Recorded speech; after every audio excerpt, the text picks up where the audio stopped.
We have not developed any attachment. We have not developed any taste for practicing devotional service. But because the spiritual master has ordered us to practice, so following the order of the spiritual master, we are practicing. That is defined as Vaidhi Sadhana Bhakti.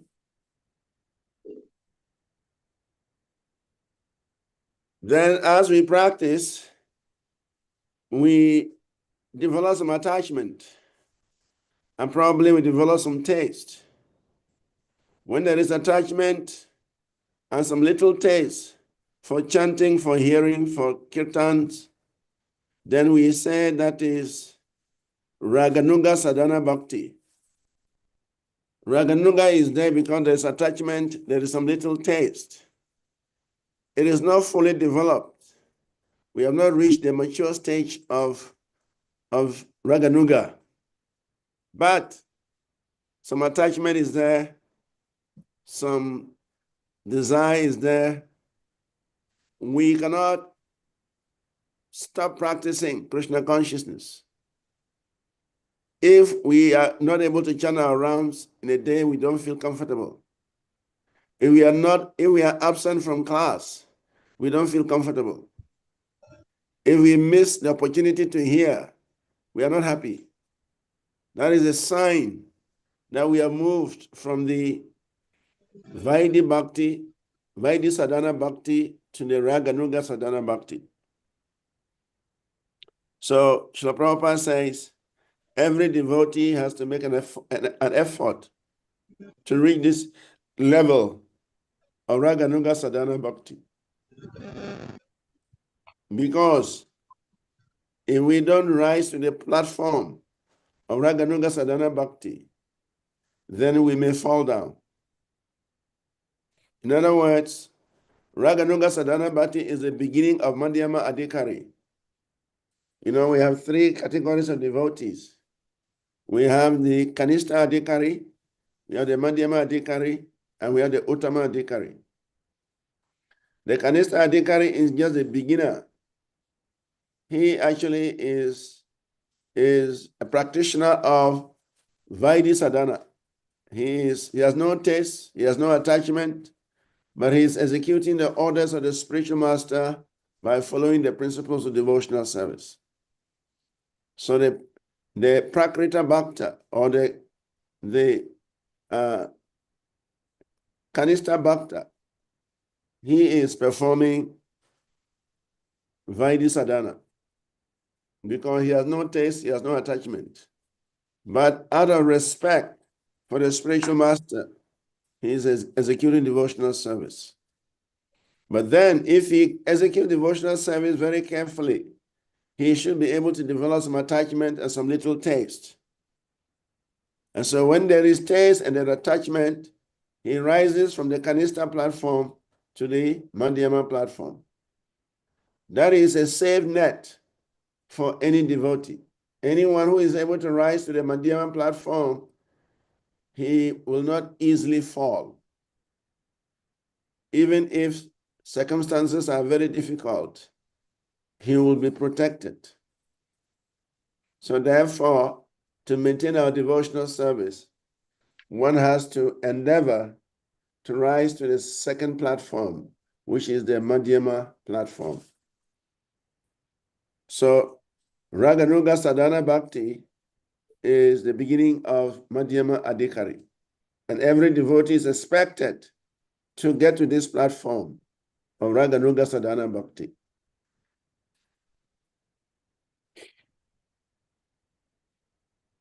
So therefore, the qualifications are, the only qualification to begin devotional service is the devotee's mercy. So in the Chaitanya Charitamrita, it is mentioned that Sadhu Sangha, Krishna Kripa, Bhaktira Swabhava. Sadhu Sangha means devotees association. Without devotee association, we can never understand Krishna. We cannot practice devotional service. It is only in the association of devotees that we can begin to appreciate devotional service and then engage in it. So as it is mentioned here, the qualification to begin devotional service is based on the mercy of the devotees. By associating with the devotees, we develop enthusiasm to also practice devotional service. And through that enthusiasm, we develop some attraction towards service to the Supreme Lord. And then, once we are attracted to practice devotional service, then we become eligible to engage in the cultivation of knowledge. And that maturity of knowledge will help us advance on the path of bhakti. Knowledge helps us to advance. The more knowledge you cultivate, the more understanding you have about devotional service, the more you are eager to practice. And that is where knowledge is important. One who practices out of knowledge, it is much more easier for one who is practicing without knowledge. One who is practicing with knowledge, he knows that this is the result of devotional service. This is the result if I perform things properly. This is the result if I execute devotional service sincerely. One without knowledge, he doesn't know all this. He's just executing devotional service because he has been ordered to do so. But he has no information why he should do so. So therefore, cultivating knowledge in Krishna consciousness helps to advance the practitioner in devotional service. And finally, for one to be eligible to actually practice pure devotional service, one has to be free from the bodily consciousness. Everyone is attached to his body. Everyone is thinking he's the body. Everyone is worshiping the body. So these are the impediments. Bodily consciousness is a great impediment on the path of bhakti. That's why Lord Krishna is telling the sages, when Lord Krishna met the sages in Kurukshetra, Lord Krishna is speaking very strongly to the sages that without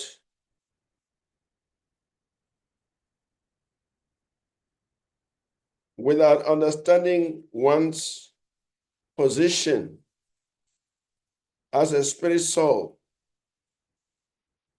without differentiating between the body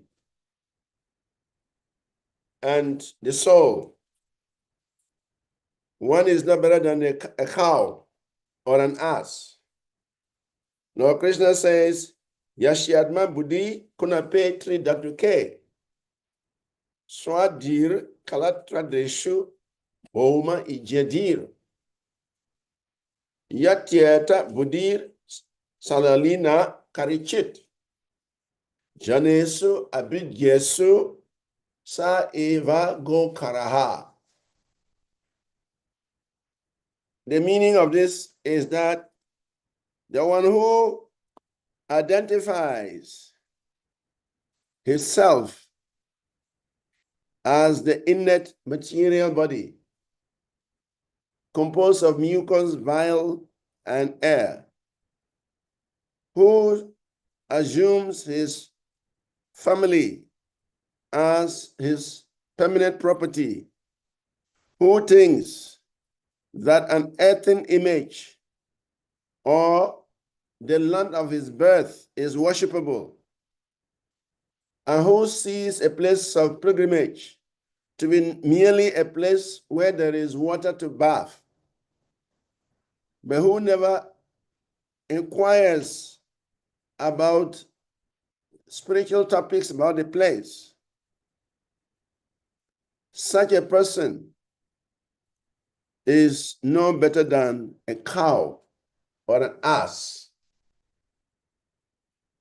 So the identification with the body is a great impediment. And so that is our biggest challenge. We are so attached to this body that we think the body is the self, but actually the body is not the self. The self is different.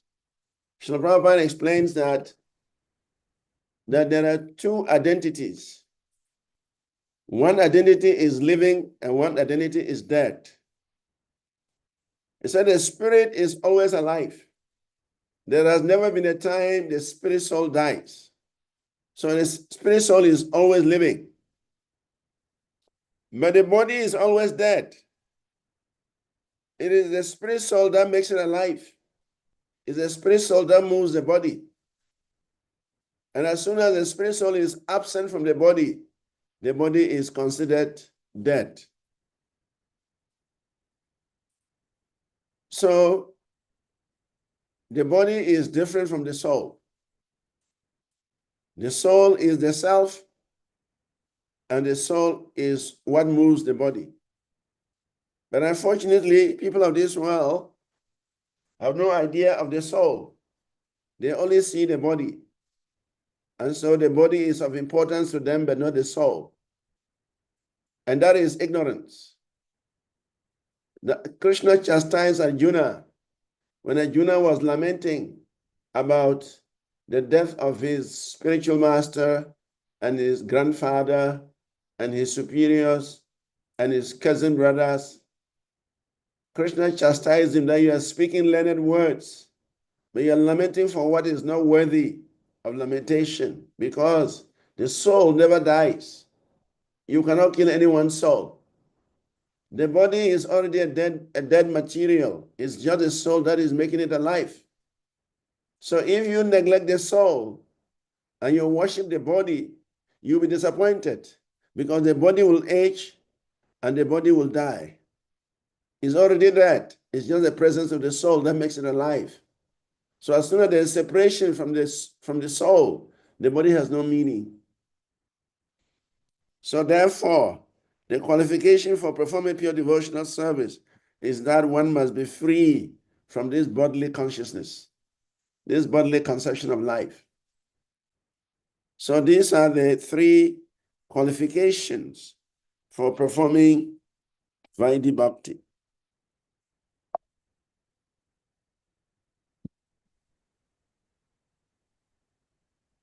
And so that ends with chapters 1, 2, and 3. So we go to chapter 4, 5, and 6.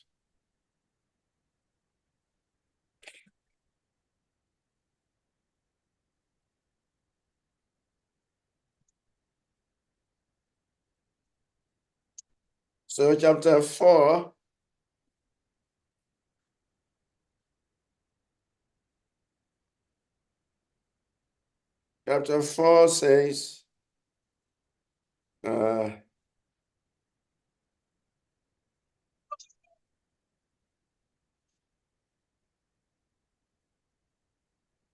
4 says, devotional service surpasses all liberation.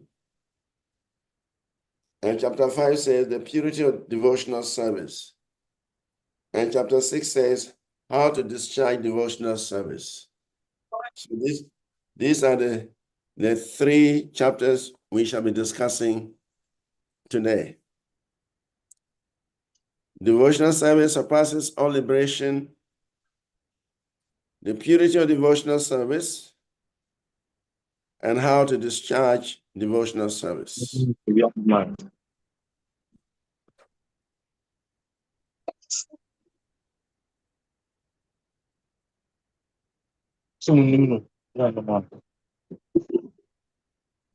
So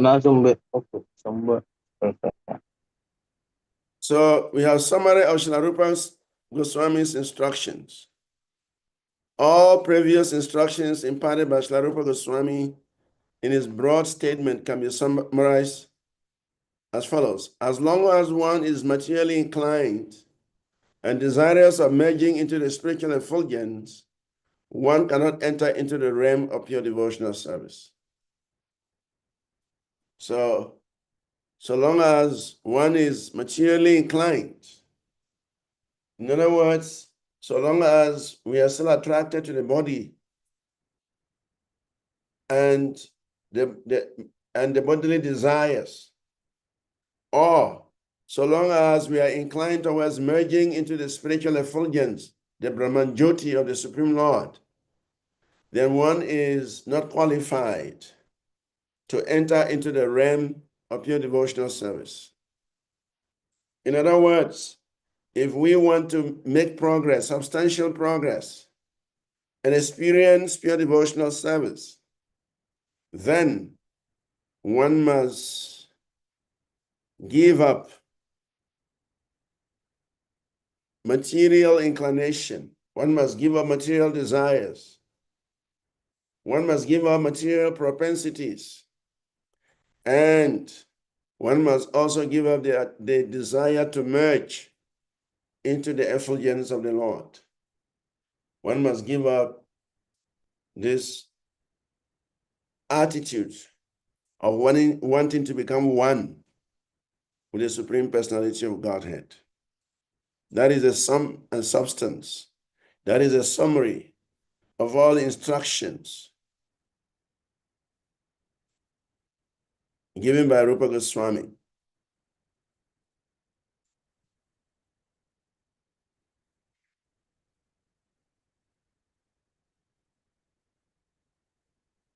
So here, Prithu Maharaj, the statement of Prithu Maharaj is relevant here.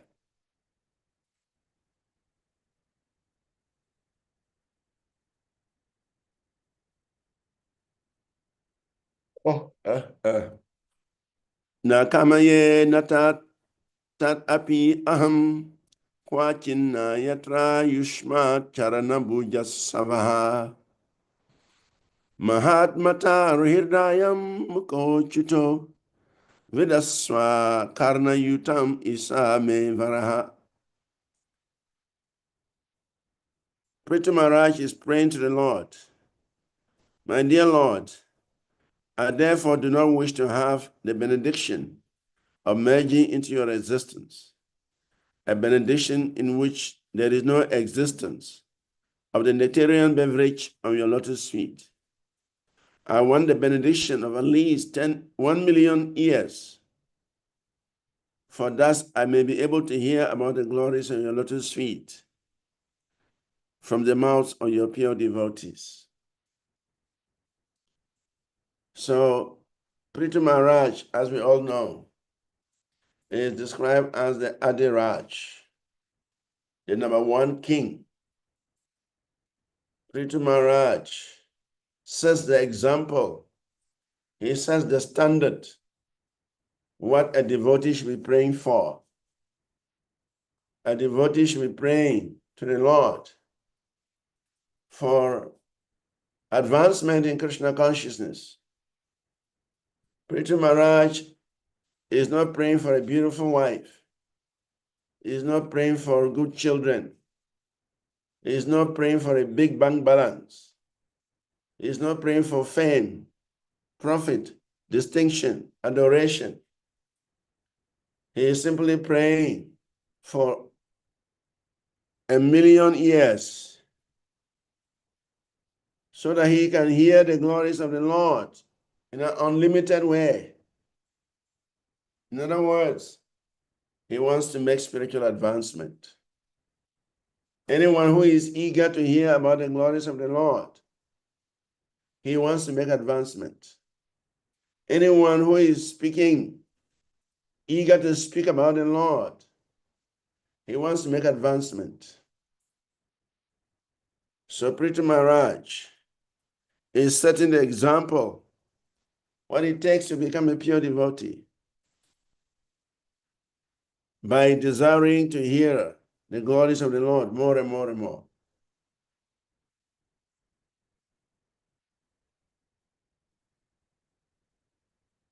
Rupa Goswami also had the same desire. Rupa Goswami said that when I chant the holy names of Krishna, there is so much pleasure on my tongue. Therefore, I desire numerous tongues to chant the holy name. And when the sound vibration of the holy name enters my ears, then I develop the desire to have many more ears so that I can bring the sweetness of the holy name. And when the holy name enters the courtyard of my heart dances in ecstasy. Rupa Goswami says, Tunde tanda vini ratim vrita nute tunda vali labdaye karna kroda kadambini gata yaye karna bude bhyaha shipriyam cheta prangana sangini vijayate sarvendriyanam kritim no janita kiyadir amritai krishniti varna dwai. What Rupa Goswami is saying, I do not know how much nectar the two syllables Krishna have produced. When the holy name of Krishna is chanted, it appears to dance within the mouth. Then I desire many, many mouths. When the holy name enters the holes of the ears, I desire many millions of ears. And when the holy name dances in the courtyard of my heart, it conquers the activities of the mind, and therefore all the senses become inert. So one has to understand the potency of the holy name. And therefore, one can chant it very carefully. So a devotee prays to the Lord to be able to chant the holy names without interruption, without deviation, in a pure manner, so that he can experience the joy of chanting the transcendental names of the Lord. So Prithvi Maharaj is in the same mood like Rupa Goswami, asking the Lord for many more ears so that he can hear the sweetness, the glory of the holy name.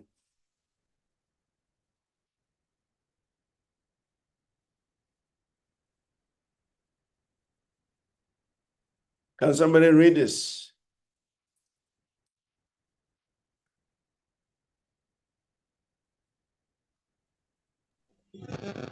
Hare Krishna Maharaj, and please accept my obeisance. Yeah, you can read this.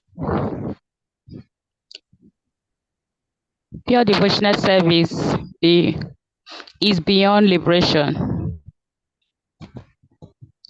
The impersonalists desire to merge into existence of the Supreme, but without keeping their individuality, they have no chance of hearing and chanting the glories of the Supreme Lord, because they have no idea of the transcendental form of the Supreme Lord. There is no chance of their chanting and hearing of his transcendental activities. In other words, unless one is already beyond liberation. One cannot relish the transcendental glories of the Lord, nor can one understand the transcendental form of the Lord. Hare Krishna. Hare Krishna. Thank you. So, because the impersonalists, they desire to merge into the existence of the Supreme, they are indirectly losing their spiritual identity. That is why this merging business is considered suicide. When one merges into the existence of the Lord, his identity is lost. He has no spiritual identity. So the merging business is actually very dangerous for the spirit soul. So it is said that the impersonalists are committing spiritual suicide by merging with the effulgence of the Lord. Because they have no idea of the transcendental form of the Lord. And because they have no idea of the transcendental form of the Lord, they have no chance of chanting his holy name. They have no chance of hearing his transcendental activities. And of course, they have no chance to actually become liberated beyond the bodily conception of life. So one who wants to practice pure devotional service must give up this impersonal realization, impersonal attitude.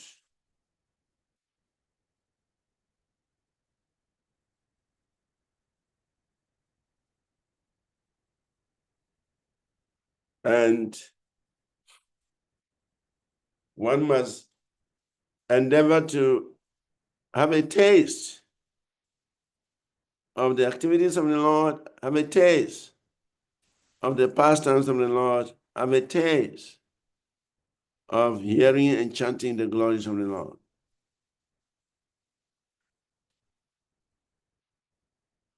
An impersonalist cannot have such taste. An impersonalist cannot have such understanding. An impersonalist is actually deprived of the real nature of the Supreme Personality of Godhead. And so he there commits spiritual suicide by merging into the Brahman Jyoti. So for us, as devotees of the Supreme Personality of Godhead, we never pray for such boons. Even if they are given free of charge, the devotee is not interested.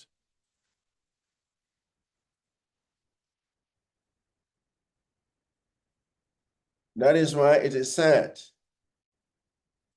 that even when the Lord offers Sayunja Mukti to a devotee, he does not accept.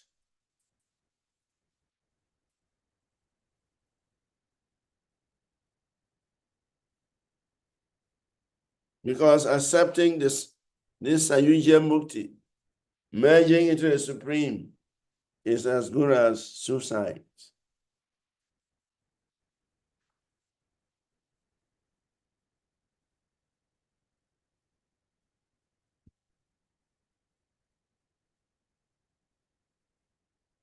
Somebody can read this.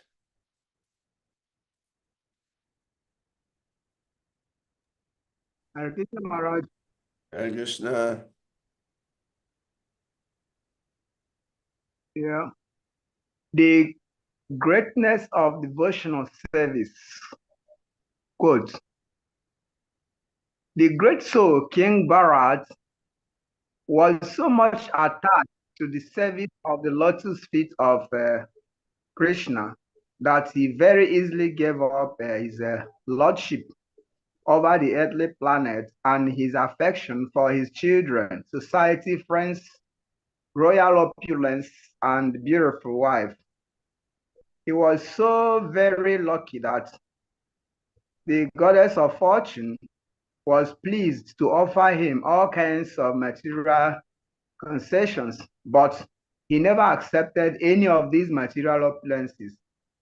Any person whose heart is attracted by the transcendental qualities of the Supreme Personality of Godhead, Madhusudan, does not care even for that liberation which is aspired to by many great sages, with what to speak of material opulences, unquote.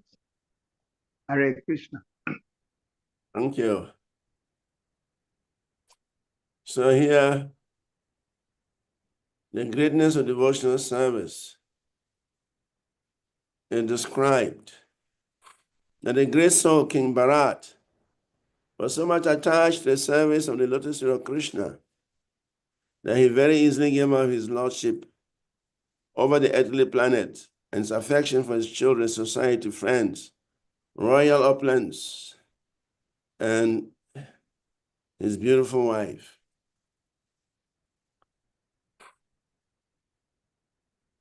He was so very lucky that the goddess of fortune was pleased to offer him all kinds of material concessions.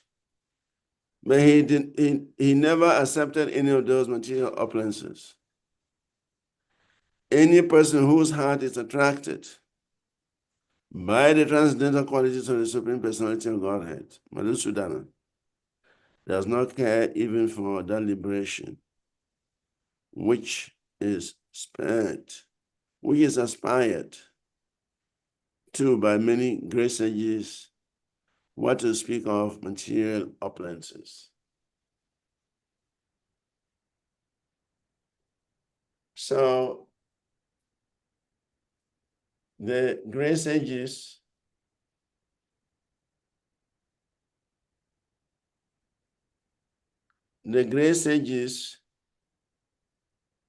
they are great because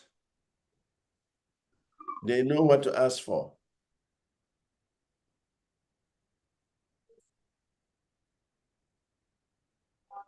If one approaches the Supreme Lord to ask for temporary material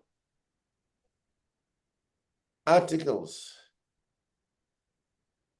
it's a sign that one doesn't know the benefit of things.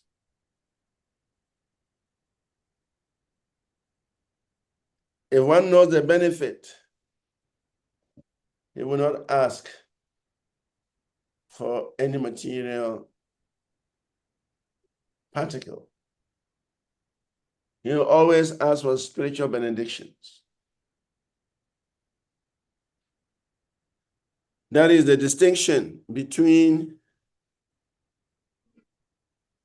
a devotee who is making an advancement on the path of devotional service and a devotee who is marking his time.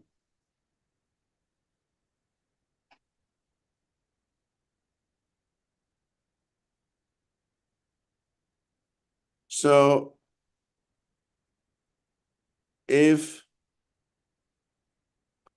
one is attracted by the transcendental qualities of the Supreme Personality of Godhead, then it has to be understood that the fellow has become liberated. Liberation does not mean that one has grown some horns, one has become a chief mistake, one is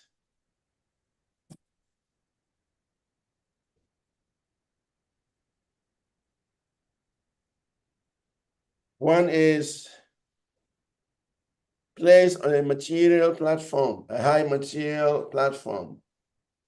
That is not liberation. Liberation means that one has no attachment to wife, children, a home, and property. One has no attachment to fame, profit, and adoration. One is simply desiring to become a servant of the Lord. And so for such persons, their lives are already perfect. That is what is being said here. The devotee should desire nothing except pure devotional service. The devotee must be ready to sacrifice everything for Krishna's pleasure.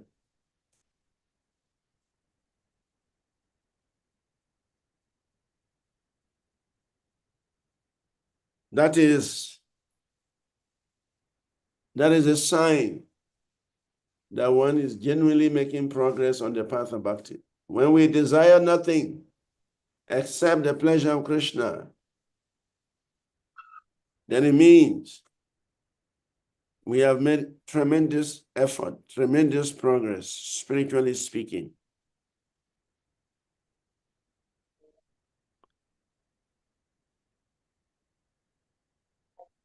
So everyone must endeavor to be free from these material inclinations.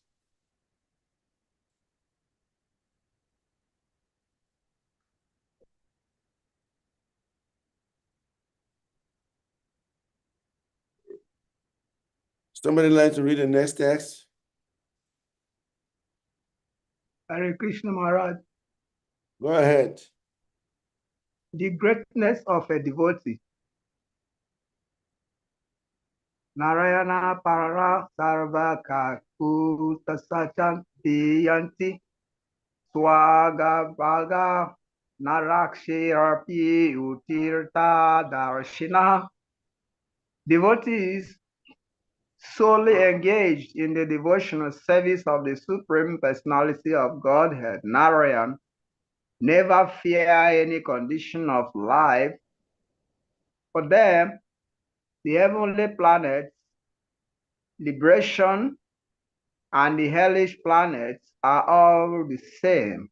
For such devotees are interested only in the service of the Lord.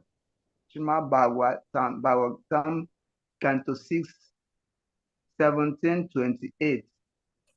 Hare Krishna. Hare Krishna. Thank you. So this is the description of a pure devotee. This is Lord Shiva speaking to Parvati. When Parvati cursed Chitraketu Maharaj, Chitraketu Maharaj did not curse Parvati back. Chitraketu Maharaj did not say any bad word towards Parvati. Immediately, Chitraketu Maharaj, he descended on the earth with his airplane, stepped out on the airplane and paid obeisances to Parvati and thanked her for the curse. And so Lord Shiva began to glorify the position of a pure devotee of the Lord. When he said, Narayana Parasarve, Nakutas Chana Bibiati, Swaga Parvaga Narake Shua Pituliata Darshinaha. And a devotee solely engaged in devotional service of the Supreme Personality of God, Narayan, never fear any condition of life. For them, the heavenly planets, liberation, and the hellish planets are all the same. For such devotees are interested only in the service of the Lord.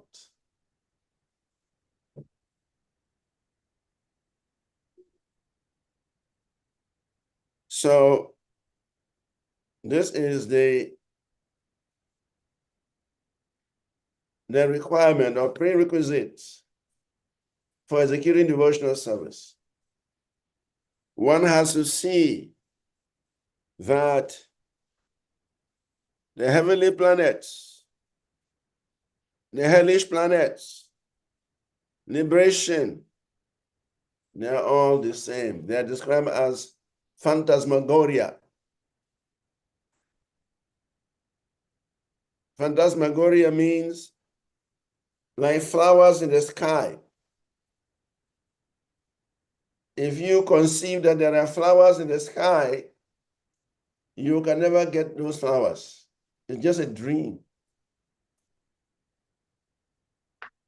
So, a pure devotee is not interested in life in heaven, is not interested in liberation, is not interested in life in a hellish planet. His only interest is to somehow or the other serve the Lord and be satisfied by such service.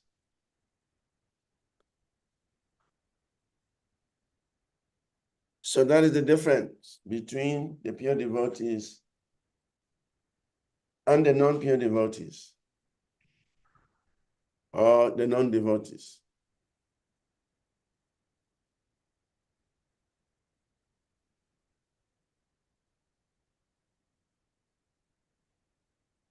Therefore, it is said that Mukti stands with folded hands at the doorstep of a devotee. Mukti swayam mukunlinjali sevatisman dharmataha karma gataya samaya praktikshaha.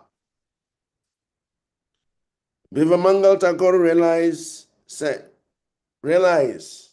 and says, if one develops his natural devotional service to the Supreme Personality of Godhead, Mukti stands before him with folded hands to offer all kinds of service. In other words, the pure devotee automatically achieves liberation even without desiring it.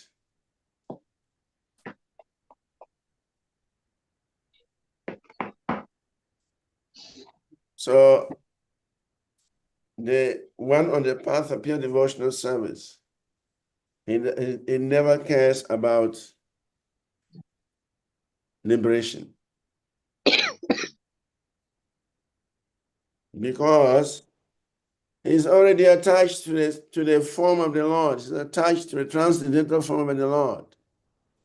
And he's deriving some pleasure in the form of the Lord. As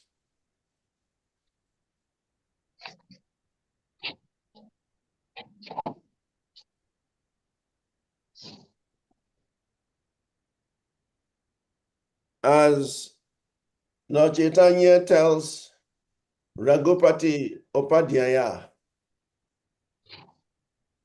Shamamivam Purimadu Purivaraha, that the Sama Sundara form of the Lord is the most beautiful form. Shama Sundara form of the Lord is the most beautiful form. Mathura, where the Lord appeared, is the supreme abode of the Lord.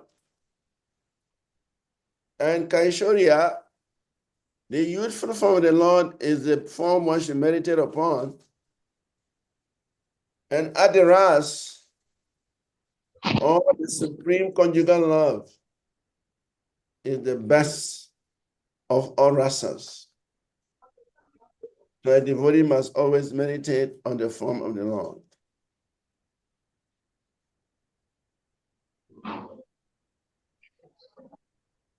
So that is the position of the pure devotee, and this qualifies one to execute pure devotional service, as it is mentioned by Bivamangal Thakur in this verse.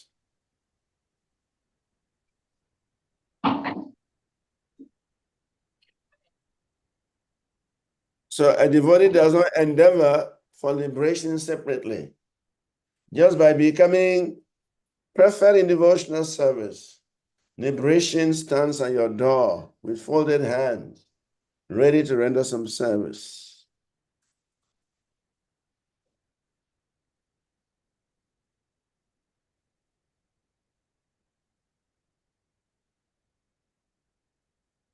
Devotees are satisfied in devotional service and desire nothing else. Matsevaya pratitante salokyadi chatushtayam. Nichanti sevaya purnakuto nyatkala viplutam. My devotees were always satisfied to be engaged in my loving service. I'm not interested even in the 4 principles of liberation, Sanokya, Swarupya, Samipya, and Shastri. Although these are automatically achieved by their service, what then is to be said of such perishable happiness as found in elevation to higher planetary systems?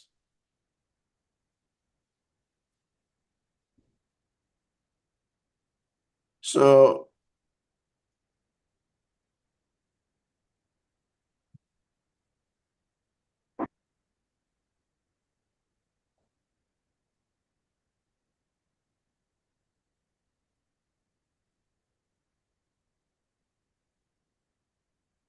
a devotee is not interested in Salokya, Sarupya, Samipya, and Shastri.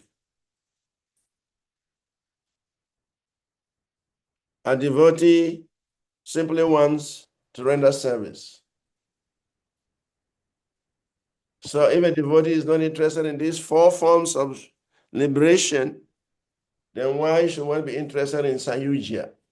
Sayujya is the worst type of liberation, and therefore devotees don't even look in that direction. Devotees don't even think about Sayujya. Sayujya means merging into the effulgence of the Lord. No genuine devotee will want to engage in Sayujya Mukti. Although a liberation may stand at the door, the entrance, on the doorstep of a devotee, and offering obeisances for service, a devotee doesn't look in that direction because a devotee doesn't want to lose his relationship with the Lord.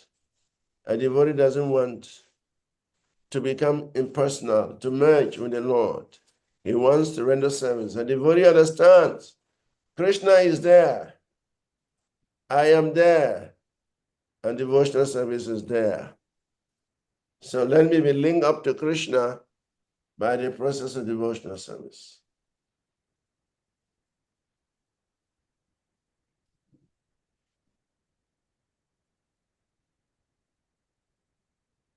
Somebody likes to read this? Yes, Hare Krishna Maharaj. Yeah, who has not read? Somebody who has not Yes. read it. Okay. Attraction to the original form of the Lord, the foremost position.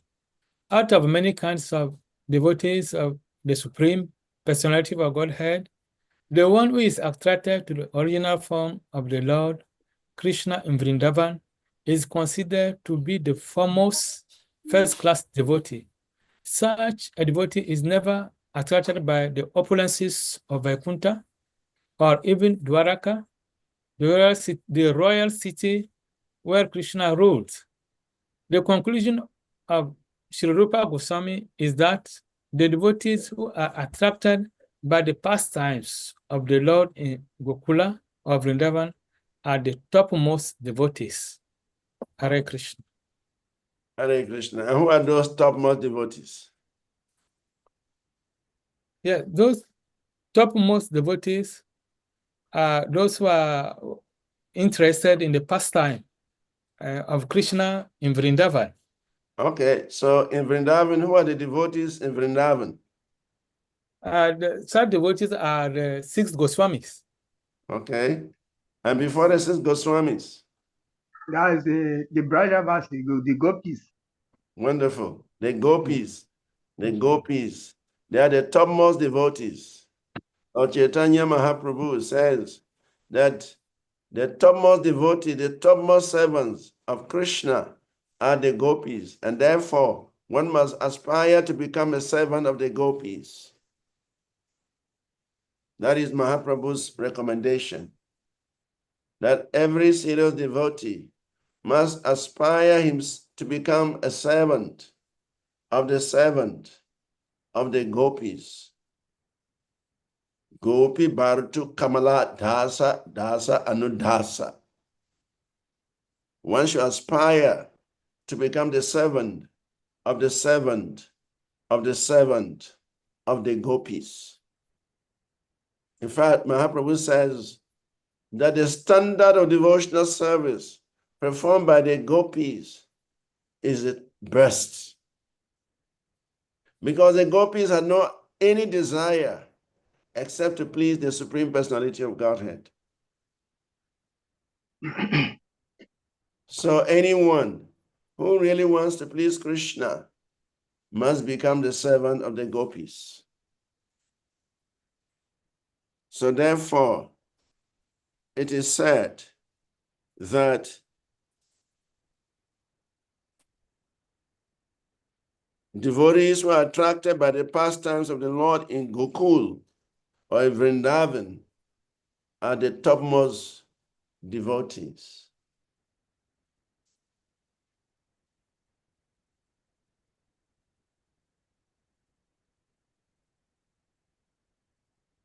The gopis, the cowherd boys, the Brajabasis, they are the topmost devotees of the Lord.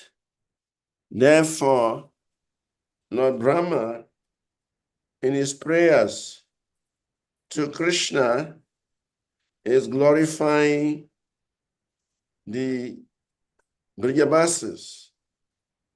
Aho Bhagya, Nanda Vrajakashor.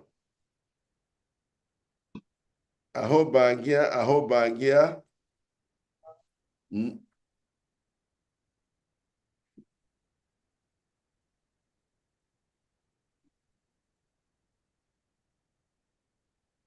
Nanda Gopa Vrajakashor. Yan Mitram Paramanandam Purna Brahma Sanatanam. That is what Brahma is saying about the residents of Vrindavan. Aho Bhagya, Nanda Gopa Vrajakosham. Yan Mitram Paramanadam Purna Brahma Sanatanam.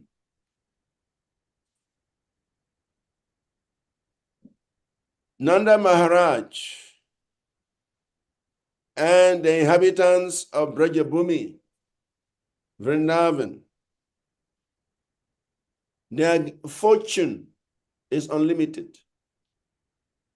Their good fortune is incalculable. Why? Because the absolute truth, the Supreme Personality of Godhead, has become their friend. Yan Mitram, Mitram means a friend. Yan Mitram Paramanadam, the Supreme Blissful Lord, the Supreme Absolute Truth, has now become their intimate friend. And therefore, one cannot calculate the good fortune of the residents of Vrindavan.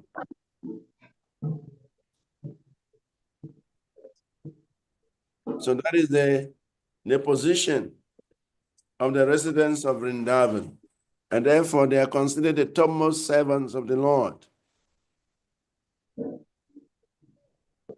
And therefore, they are attracted to the original form of the Lord. Kamami vamparo rupam puri madhu puri varaha. Kaishorikam Jayam Adirasa Parorasaha. That the youthful form of the Lord. Kaishorya. Kaishorya is the youthful form of Krishna. The youthful form of Krishna is called Kaishori. When Krishna does not age beyond 16, Srila Prabhupada often says that even though Lord Krishna lived in Dwaraka to an age of 125 years, he looked like a 16-year-old boy. There is no gray hair on Krishna's body. No gray hair, no gray beard. Even Krishna doesn't even grow beard. Even though he was 125 years, there was no thread of gray hair, there was no beard on Krishna's face. He was looking like a 16-year-old boy. That is the age of the residents of the spiritual sky. And that is a proof that Krishna's body was not material. Krishna's body was transcendental. He had descended into this world with his transcendental body. Atma Mayaya. Krishna says in Bhagavad Gita that when he appears in this world, he comes in his own transcendental form, Atma Mayaya. And therefore, that Atma Mayaya, that transcendental body, never ages, it never deteriorates, it never wrinkles. Krishna's body is always fresh, beautiful, fragrant, and sweet. That is Krishna's body. Therefore, the devotees are naturally attracted to the original form of the Lord.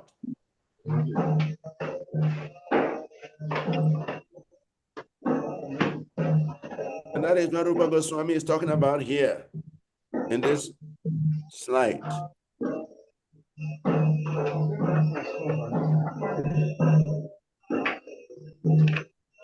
Somebody can read this.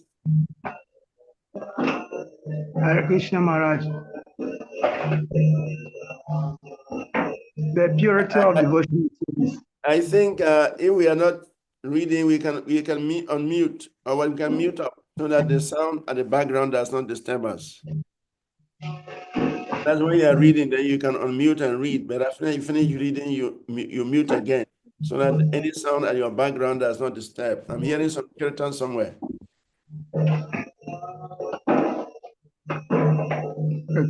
Hare Krishna Maharaj. Hare Krishna. The purity of devotional service. Of all the different processes of self-realization, only Bhakti Yoga is completely pure and free from dependence on external prerequisites. Hare Krishna. Hare Krishna. So, of all the different processes of self-realization, only Bhakti Yoga is completely pure and free from dependence on external prerequisites. Yeah, that is the how rare Bhakti Yoga is. Bhakti Yoga does not depend on any externals.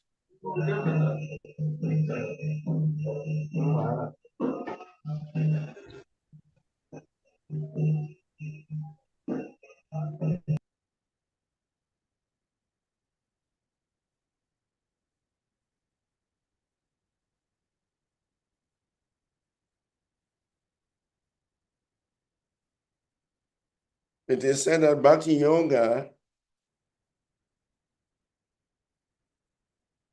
the result of Bhakti Yoga is that one's dormant love for Krishna is awakened. Because Bhakti Yoga is completely pure, Bhakti Yoga awakens our dormant love for Krishna. When one is so situated in Bhakti Yoga, one can feel the association of Krishna. And therefore, material existence which comprises of repetition of birth and death, comes to an end. The goal of Bhakti Yoga is to develop love for Godhead. It is not meant for achieving anything material. And that is why Krishna is saying, Mam bhaktin labate param. Mam bhaktim labate param. When one is free from hankering, when one is free from lamentation, then one can easily experience Bhakti Yoga. One who is still lamenting and hankering for mundane situations, he cannot experience Bhakti Yoga, pure devotional service. So pure devotional service is the goal of Bhakti Yoga. So everyone or anyone who wants to experience pure devotional service must pursue the path of pure bhakti. Pure bhakti means acting for Krishna's pleasure. Whatever we are doing, our meditation is how to please Krishna, how to satisfy Krishna. That is our meditation.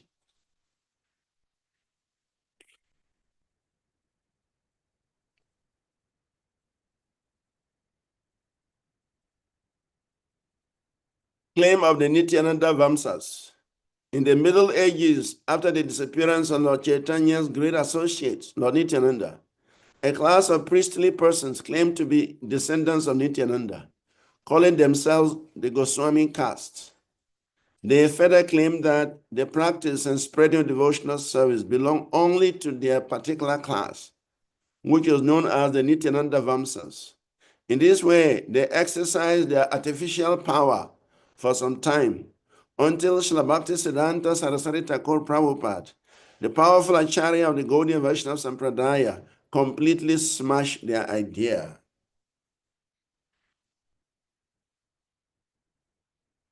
So, pure devotional service is not limited to any caste.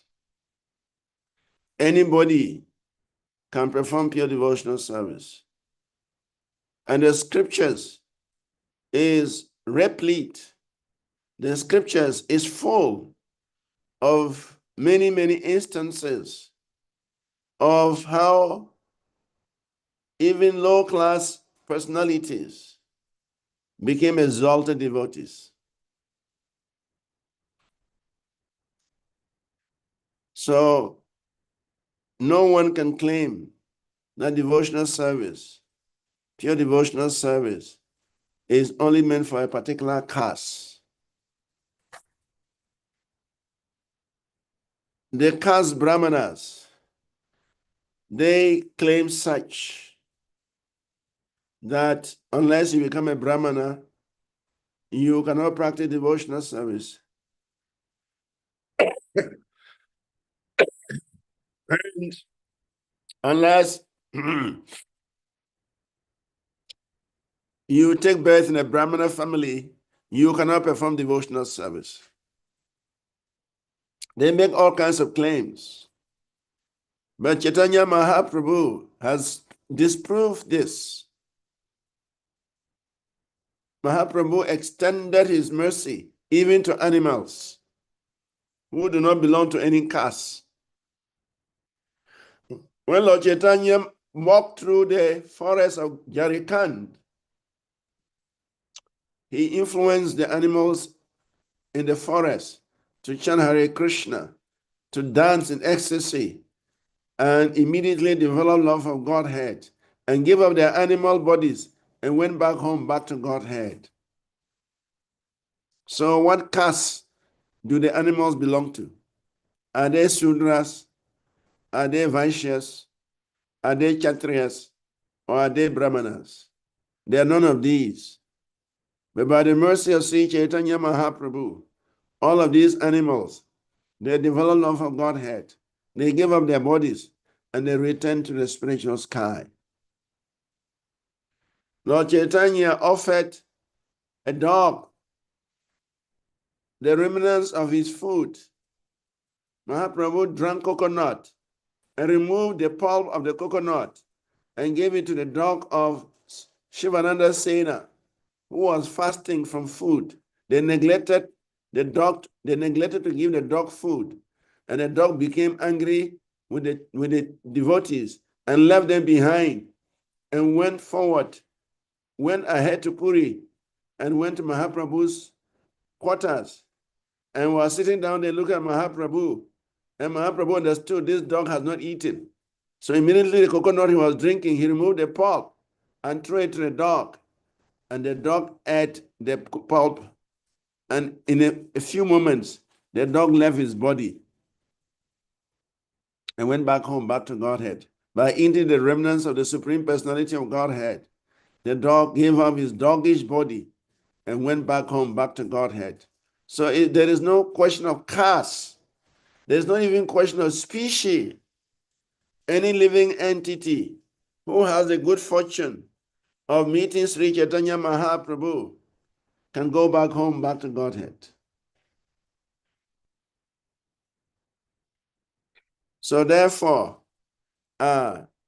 these Nityananda Vamsas who were claiming that they are the only people who are authorized to practice Bhakti Yoga, it is false. And Srila Bhakti Siddhanta Saraswati Thakur Prabhupada, he smashed the idea to pieces. So anyone and everyone is qualified to practice devotional service. Patra apatra vichara stane. It is said that when Mahaprabhu was distributing the mercy of Krishna consciousness, he did not consider who is qualified and who is not qualified. He gave it to anybody and everybody. He did not consider where to distribute and where not to distribute. He gave out the mercy to everyone at any time and at any place. So devotional service is not meant for a particular caste. Devotional service is meant for every living entity, because every living entity is part and parcel of Krishna. Mama ivamso jiva loke jiva bhuta sanatana. Everyone you see, every living being you see is coming from Krishna. And every living entity will eventually return to Krishna. Therefore, everyone is qualified to practice devotional service.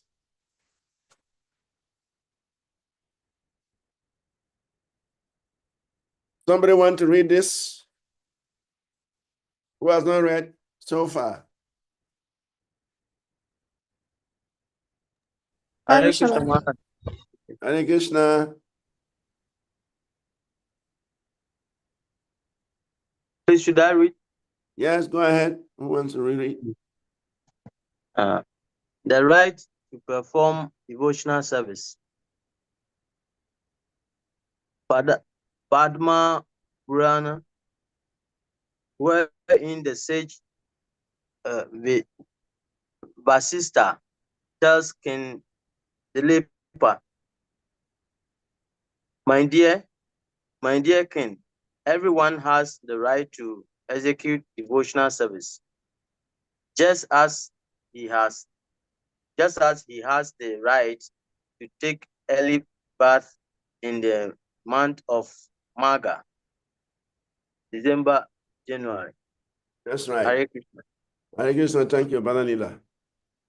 So everybody has a right to perform devotional service. Everybody. Actually, Lord Krishna tells the gopis in the Srimad Bhagavatam that Mayi Bhakti Sarvabhutani, Mayi Bhakti Sarvabhutani, Amrita Tvaya Kalpate. Krishna is telling the gopis that everyone is actually eligible for performing devotional service. Everyone. is eligible for performing devotional service. And by performing devotional service, one can attain to the transcendental position of eternal existence. In other words, devotional service is the opportunity, is the means by which we can attain our transcendental position. Mayi bhakti hi bhutanam, amrita tvaya kalpate. Krishna is saying, Dishtya yar asin mat sneho, bhavatinam mat apanaha. Rendering devotional service to me qualifies any living being for eternal life. So everyone, every living being has the right to perform devotional service and become elevated to the spiritual platform. Just as everybody has the right to take an early morning bath in the month of Maga, December, January. So nobody should claim as the exclusive right to perform devotional service and disempower others or disqualify others from performing devotional service. A bona fide spiritual master can turn anyone into a brahmana. Sanatana Goswami, in his book, the Hari Bhakti Vilas, which is the Vaishnav guide, says therein that any person who is properly initiated into the Vaishnav cult certainly becomes a brahmana, as much as a bell metal known as kamsa. Bell metal is turned into gold by the mixture of mercury. A bona fide spiritual master, under the guidance of authorities, can turn anyone to the Vaishnav cult, so that naturally he may come to the topmost position of a brahmana. So, Sanatana Goswami has given us a book called Hari Bhakti Vilas. And in that book, Hari Bhakti Vilas, he has given every possible guidance how one can become a devotee of the Lord, how one can become a Vaishnava. And so here the example is that just as in an alchemical laboratory, that by mixing mercury with kamsa or bell metal, one can produce gold. So similarly, a bona fide spiritual master can turn any person into a Vaishnava by initiation, by instruction, by association. So when we associate with the devotees, when we take Diksha, when we practice Krishna consciousness, it is meant to elevate us to the transcendental platform. And everybody is eligible. No one is left out. Anybody who sincerely approaches the process of bhakti will become a pure devotee, will become a qualified brahmana. That is guaranteed. Just like if one takes a bath, he's bound to be clean. So the process of bhakti is like the process of bathing the soul.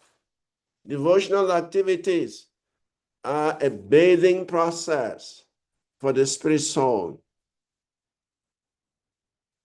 So anyone and everyone is qualified to engage in devotional service. Varna ashrama not required in devotional service. Devarishi bhutatman rinam pritamam na kinkarunayam rinine charajan sadvad manayas maranam sharanam Gato Mukundam Parihiritia Kartam. O king, one who has given up all material duties and has taken full shelter of the lotus feet of Mukunda, who offers shelter to all, is not indebted to the demigods, great sages, ordinary living beings, relatives, friends, mankind, or even one's forefathers who have passed away. Since all such classes of living entities are part and parcel of the Supreme Lord, one who has surrendered to the Lord's service has no need to serve such persons separately.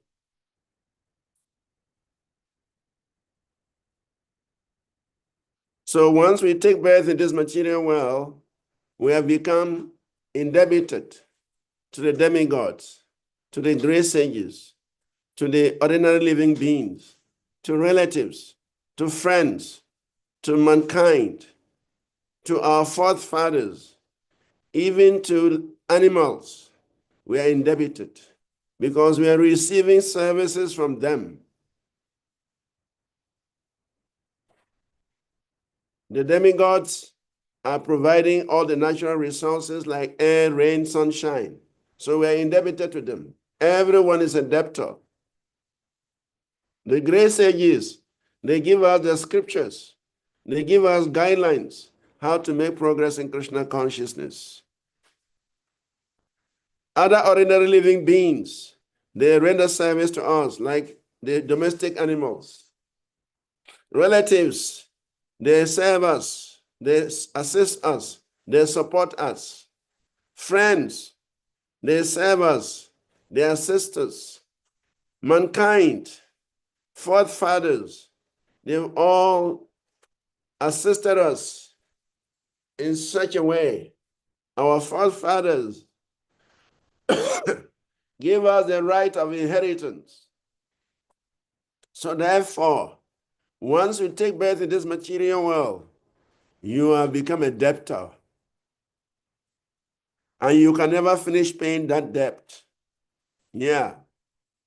Unless you become a servant of the Supreme Personality of Godhead. One who has surrendered to the Lord's service, he has no need to serve anyone else except the Supreme Personality of Godhead. He is no more indebted to the demigods.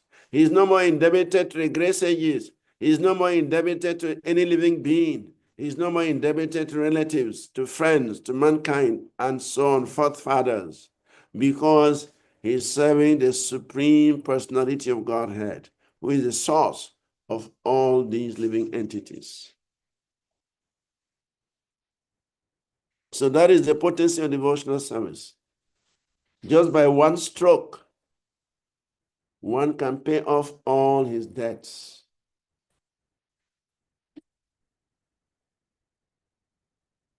So why should we not perform devotional service?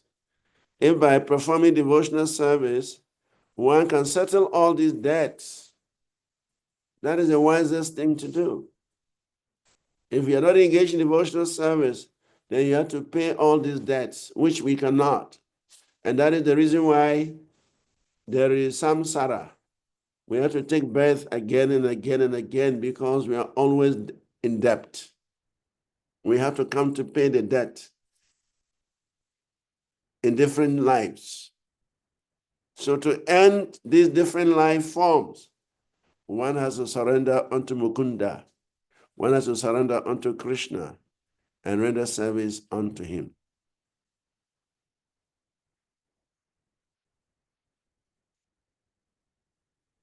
Somebody like to read this?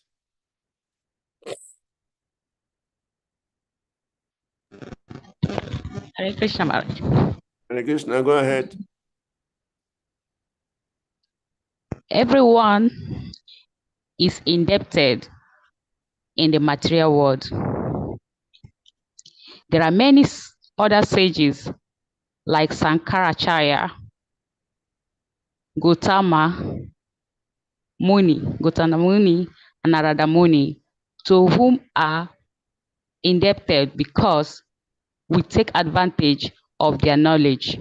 Similarly, we are obliged to our forefathers because we take our birth in a particular family where we take all advantages and inherit properties. Therefore, we are indebted to the forefathers and have to offer them pinda, prasad, after they are dead. Similarly, to the people in general, we are also indebted as well as to our relatives, friends, and even animals such as cows and dogs who render us so much service. Hare Krishna. Hare Krishna. So everyone is indebted. Taking birth in this world means becoming a debtor. Because the great sages like Sankaracharya, Gautama Muni, Narada Muni, Agastya Muni, Parvata Muni, and many more munis, they have given us spiritual knowledge. We can pay that debt. We can pay that debt. Similarly, our great-grandfathers, they have given us a family in which we have taken our birth. If they have not produced a family, how could we have taken birth? So therefore, we are indebted to them.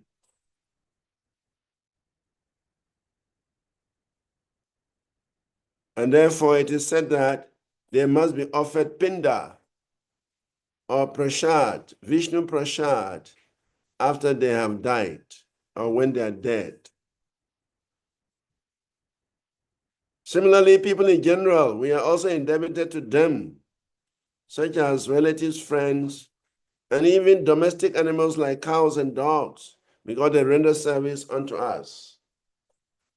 So no one can say he is not indebted. We are all indebted.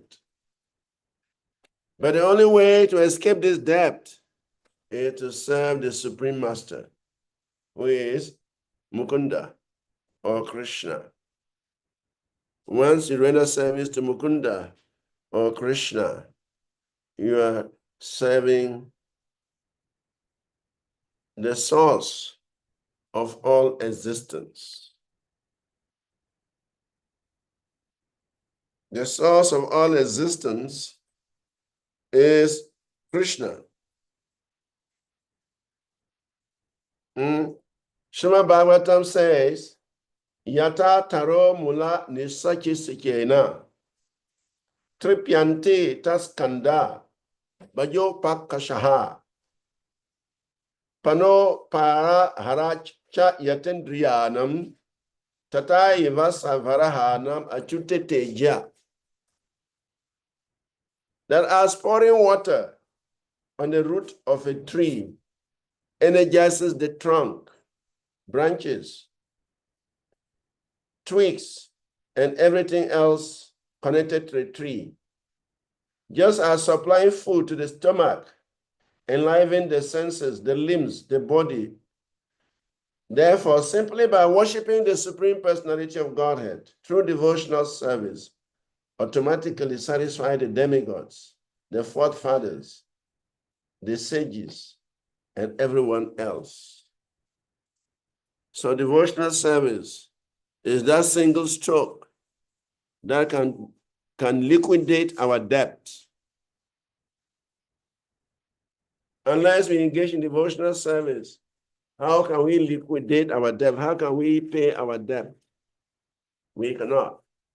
And so as a result, one has to take birth again and again because of this indebtedness. But as soon as we're able to perform pure devotional service, we satisfy Krishna. Krishna is the root, he is the moolam, the source of everyone. And therefore, when you satisfy Krishna, all other living entities are satisfied. And Prabhupada often gives the example of Durvasa Muni.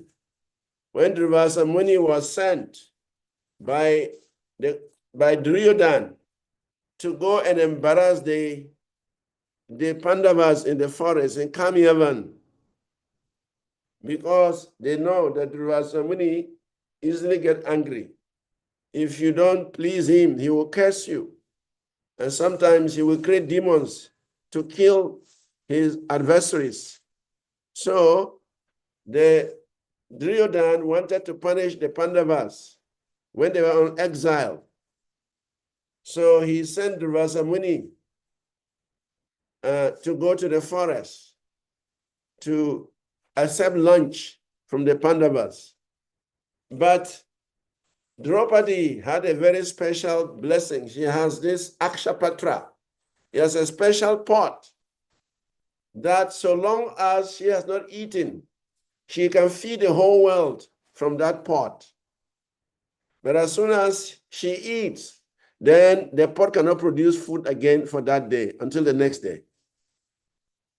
So therefore, Duryodhana told Durvasa Muni he should go and accept lunch from Yudhishthira Maharaj, the Pandavas, after lunch, knowing very well that when Durvasa Muni with his 60,000 disciples, they go to Kamyavan, the camp of the Pandavas, after lunch, after they have eaten, they cannot feed Durvasa Muni.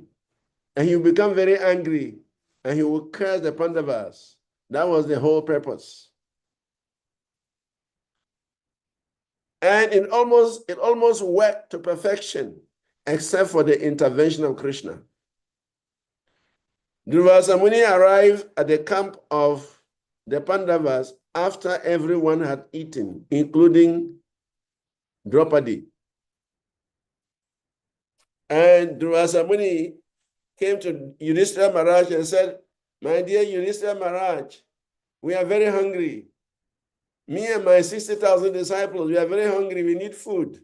Please do something." So Yudhishthira Maharaj said, "All right, you go and take a bath in the lake and let us arrange for you." So they went off to take a bath. Normally, before you take lunch, you should take a bath. So they went off to take a bath so they can come out and enjoy their lunch. Meanwhile, Yudhishthira Maharaj called the attention of Draupadi. That Draupadi, we have a very special guest, Durvasa Muni. And he has not come alone. He has come with 60,000 disciples, and we have to feed all of them to their satisfaction. So what to do? And Draupadi said, "My dear king, sorry, I've already eaten. And therefore, this Akshapatra cannot produce any food until tomorrow." And Yudhishthira Maharaj says, "So what shall we do? How can we solve this problem? If we cannot produce food for Durvasa Muni, he's very quick at cursing. So something has to happen." So everybody was confused what to do. Instantly, Krishna appeared in the forest. Krishna understood. Krishna was in Dwaraka. He understood that his devotees were in difficulty. If he doesn't go there, Durvasa Muni is going to cause problem. So instantly, Krishna appeared in Kamyavan and said, "Draupadi, I'm hungry. Give me something to eat." And Draupadi said, "My dear Lord, I have nothing to give you to eat." And Krishna said, "Look into that your pot. There must be some little vegetable hiding in some corner. Bring it for me to eat."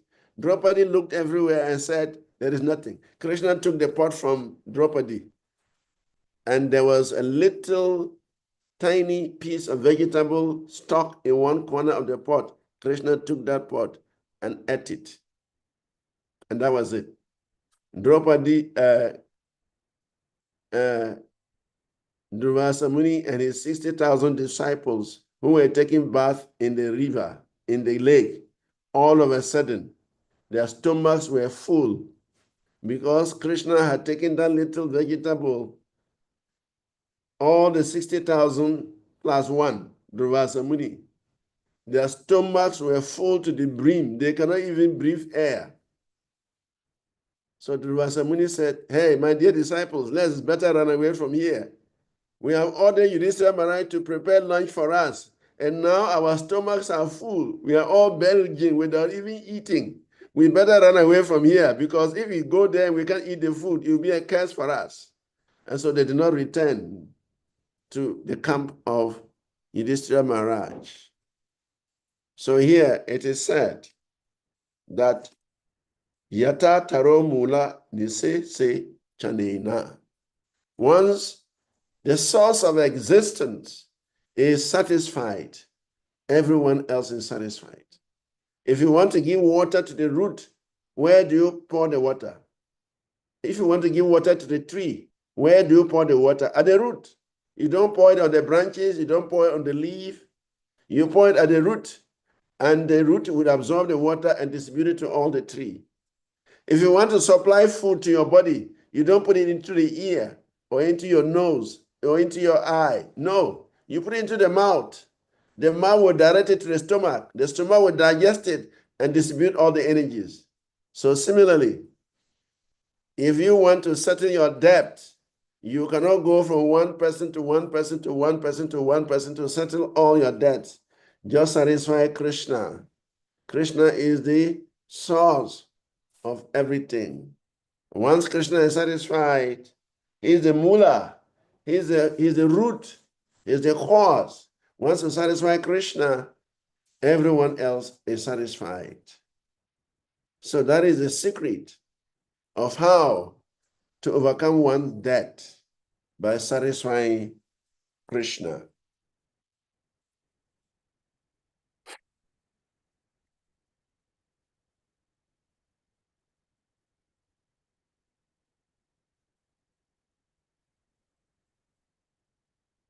Becoming a first-class man. Agyayaivam gunam dosham maya dishtam api swakam dharmam santya jaya yas sarvam mam bhajeta sanatu satu satamaha. My dear Uddhava, any person who takes shelter of me in complete surrender and follows my instructions, giving up all occupational duties, is to be considered the first-class man. This is Krishna is speaking in the 11th canto of the Srimad Bhagavatam to his dear devotee Uddhava, that any person who takes shelter of him in complete surrender and follows my instructions, giving up all occupational duties, is to be considered a first-class man. So surrendering to Krishna, rendering service to Krishna, makes one a first-class man. First-class man means that you don't owe anybody anymore. You are no more entitled to take material birth. No more samsara. No more cycle of birth and death. That is the business of a first-class man. He goes back home, back to Godhead. He is no more a member of the family of conditioned souls. He is no more part of this material creation.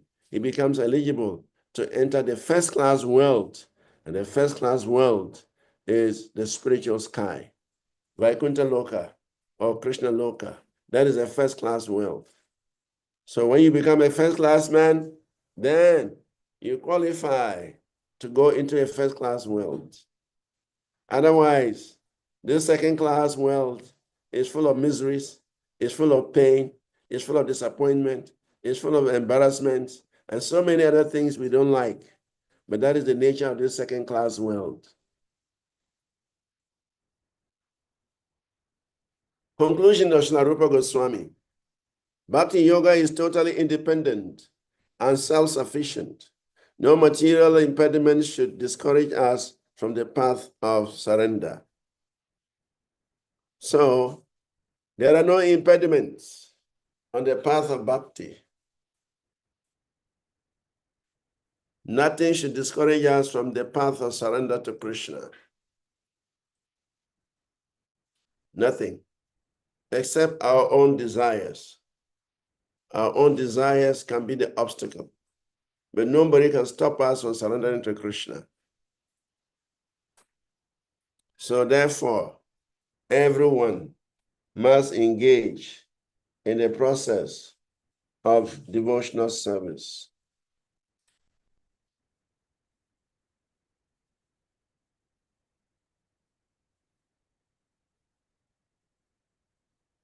Daya yasara bhuteshu santustya yena kenava sarvendriyo pashantya cha tushanticha asu janadanaha.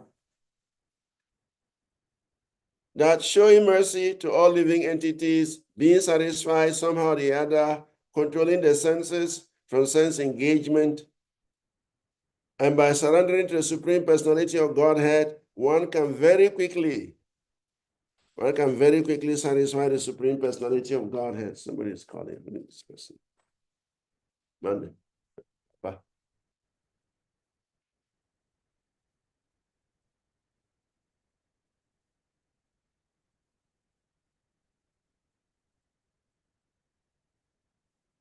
So, surrendering to the Supreme Personality of Godhead, showing mercy to other living beings, being satisfied under all circumstances, controlling the senses from sense enjoyment, one can quickly satisfy the Supreme Personality of Godhead.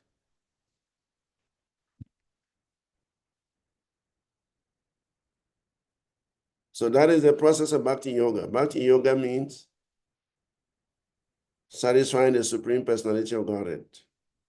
And there should be any impediment that prevents us from surrendering to the Supreme Personality of Godhead.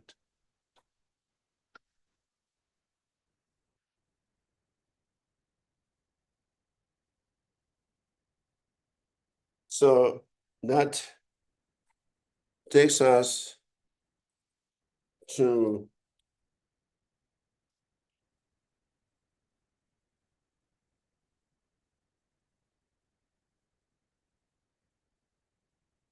discharge devotional service. This is chapter 6. We have covered 4 and 5. How to discharge devotional service.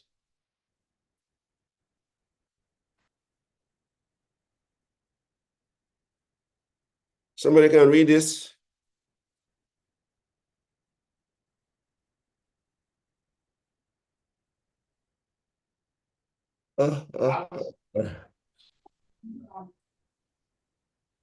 Hare Krishna Maharaj.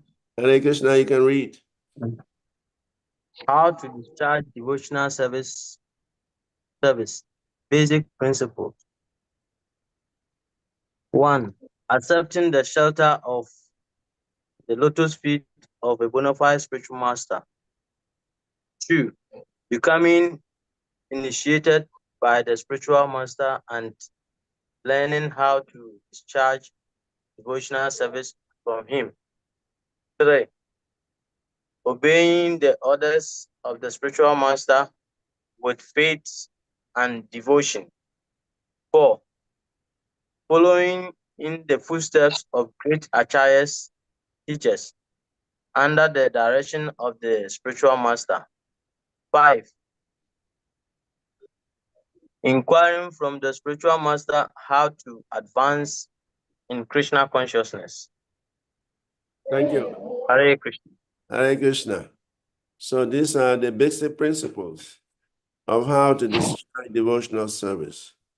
The first principle is accepting the shelter of the lotus feet of the bona fide spiritual master. Actually, Rupa Goswami has identified the process of bhakti. Although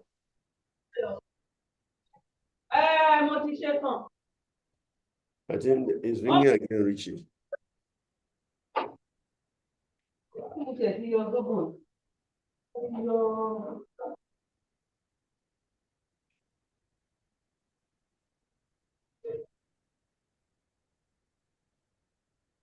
Rupa Goswami said, Adau Shradatata Sadhu Sangota Bhajana Kriya.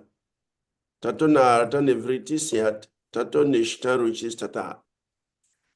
So Rupa Goswami is saying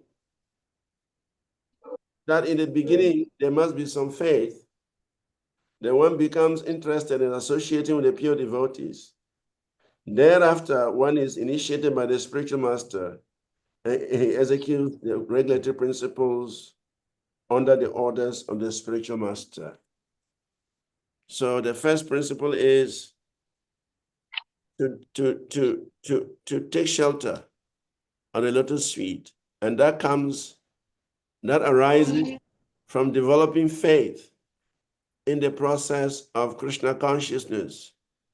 And to develop faith in the process of Krishna consciousness, one must associate with devotees. That is why the scripture says, Sadhu Sangha Sarva Shastra Haya.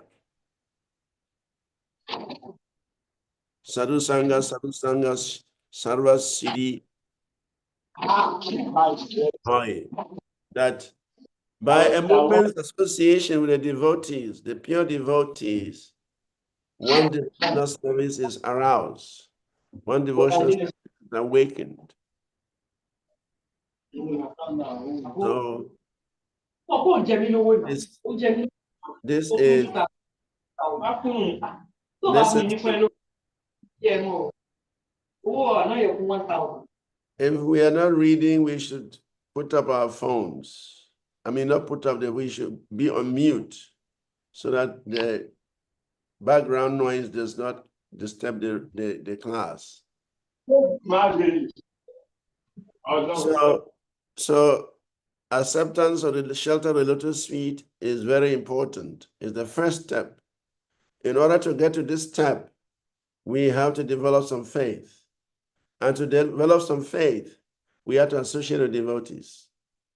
So Sadhu Sangha leads to Shraddha, and Shraddha leads to taking shelter of the lotus feet of the spiritual master. And when one takes shelter of the spiritual master, naturally he becomes initiated.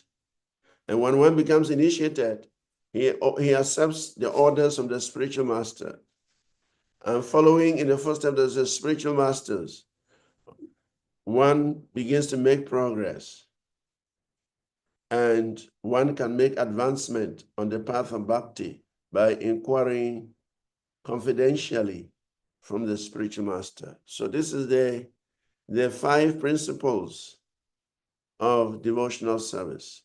They are outlined, 5 outlined principles by which one can make progress on the path of devotional service.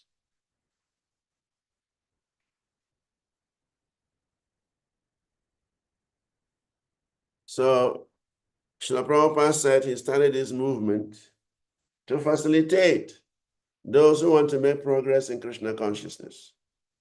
The temples are meant to facilitate those who want to make progress in Krishna consciousness by accepting instructions from the spiritual master, by getting initiated, by obeying the orders of the spiritual master, and then by inquiring confidentially from them, and by following their guidance, one can make advancement towards the ultimate goal.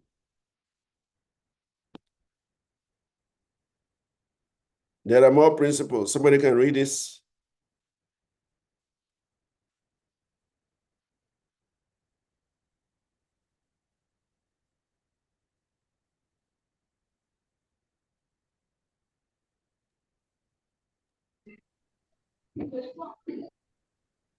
Hare Krishna. Hare Krishna. Basic principles for executing devotional service. 6. Being prepared to give up anything material for the satisfaction of the Supreme Personality of Godhead, Sri Krishna. This means that when we are engaged in the devotional service of Krishna, we must be prepared to give up something which we may not like to give up. And also, we have to accept something which we may not like to accept. residing in a sacred place of pilgrimage like Dwaraka or Vrindavan. 8. Accepting only what is necessary or dealing with the material world only as far as necessary. 9. Observing the fasting day on Ekadashi. 10. And 10.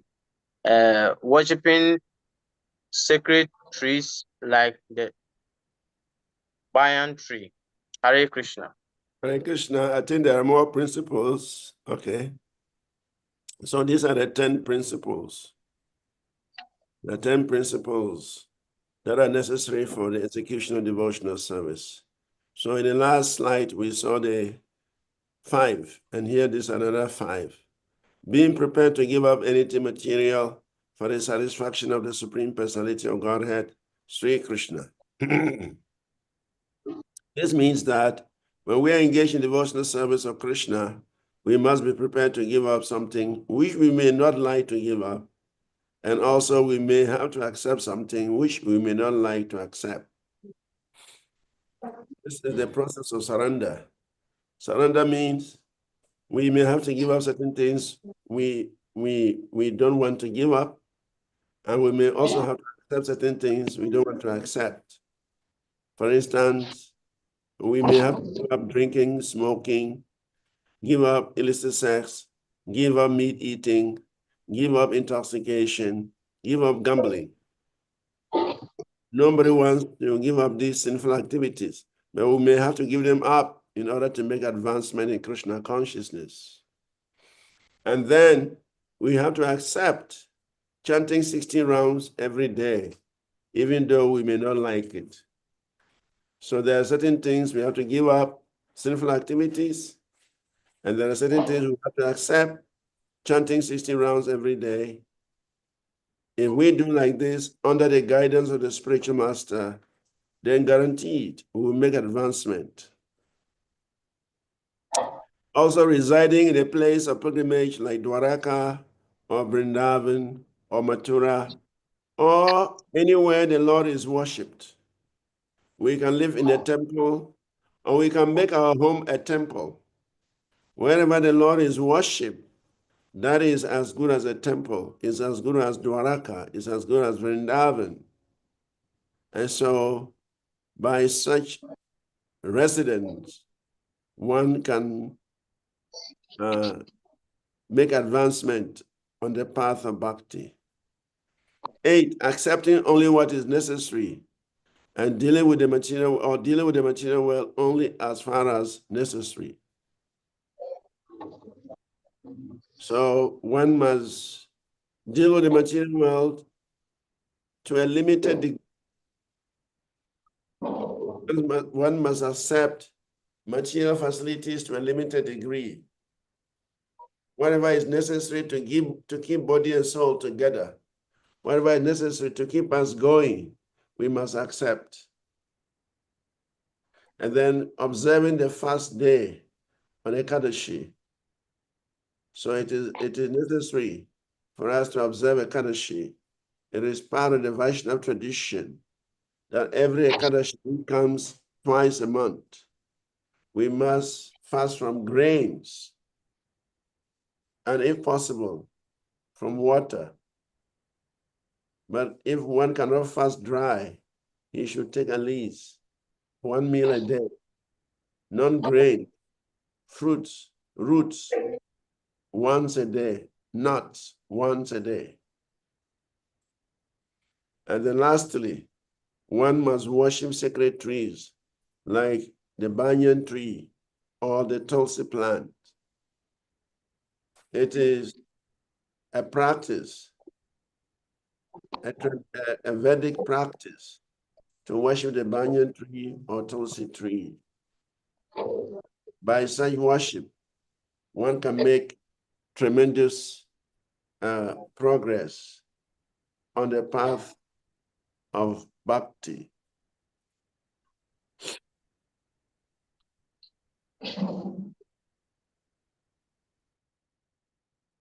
Next slide. Anyone want to read?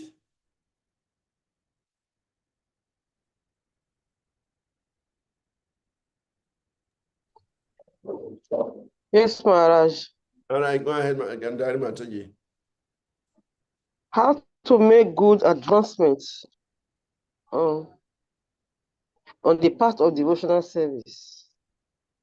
These 10 items are preliminary necessities for beginning the discharge of devotional service in regulative principles.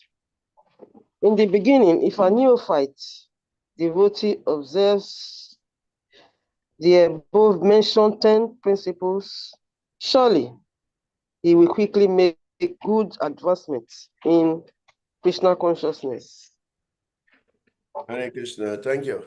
So, Hare yeah, so here we have been told that these 10 principles we have just gone through, if one is able to follow them, one can make progress. A neophyte devotee can make progress quickly. So we have to take note of these 10 items that Rupa Goswami has given us here and follow them tenaciously. And surely one can make spiritual progress by following these 10 principles. We have already gone through them. Accepting the shelter of the lotus feet of a bona fide spiritual master, becoming initiated by the spiritual master, and learning how to discharge devotional service from him, obeying the orders of the spiritual master with faith and devotion, following in the footsteps of great acharyas, previous teachers, spiritual masters, under the direction of the spiritual master, inquiring from the spiritual master how to advance in Krishna consciousness, being prepared to give up anything material for the satisfaction of the Supreme Personality of Godhead, Sri Krishna, residing in a sacred place of pilgrimage like Dwaraka or Vrindavan, accepting only what is necessary or dealing with the material world only as far as necessary, observing the fast day on Ekadashi, and worshiping the sacred trees like the banyan tree or the tulasi plant. So if one follows these 10 preliminary necessities, a neophyte will make quick advancement on the path of Krishna consciousness.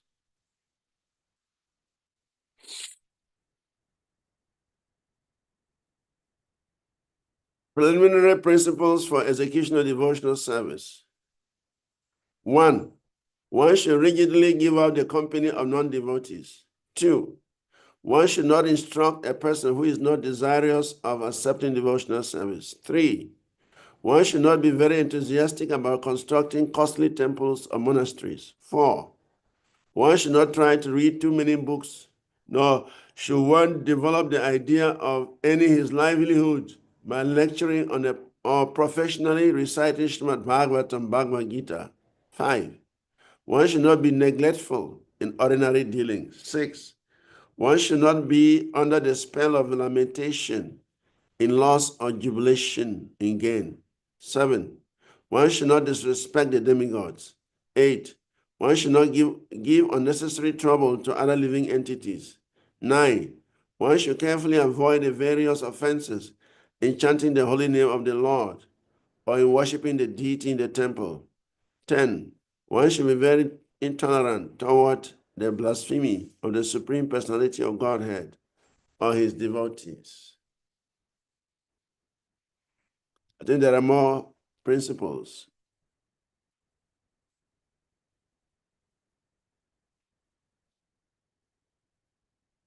There are 64 principles, but these are the first 10 that I mentioned here. They are described as the preliminary principles for the execution of devotional service. So if anyone wants to make progress, he must read through these principles and follow them rigidly. Then one can make tangible progress on the path of bhakti. How to elevate oneself to the platform of sadhana bhakti. Without following the above-mentioned 10 principles, one cannot properly elevate himself to the platform of sadhana bhakti or devotional service in practice. Although Srila Rupa Goswami mentions 20 items, and all of them are very important.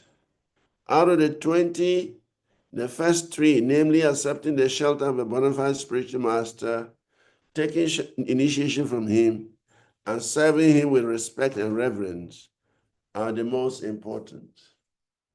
So far, Rupa Goswami has given us 20 principles. And out of those 20 principles, the first 3, which are Guru Padashraya. Guru Padashraya means taking shelter of the lotus feet of the spiritual master. Dikshanam, taking initiation from him. And Sevanam, rendering service in awe and reverence to the spiritual master. These are considered the most important.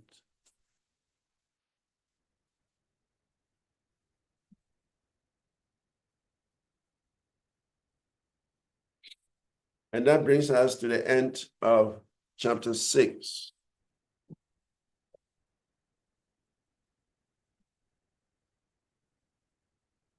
So, what is your idea? Should we still go for another 10 minutes or 20 minutes with chapters 7, 8, and 9? Or we should stop here?